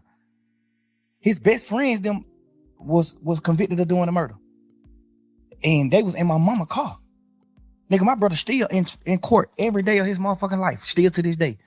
Told the judge, I don't know them. The judge like, dumbass nigga, we got phone calls with you and them on the phone. We got a phone call with you and them the night of the murder. They just talking about other shit, just talking about going to the club, fucking with hoes, all that. And the nigga just like, shit, I'm gonna pull up, I'm gonna come get you.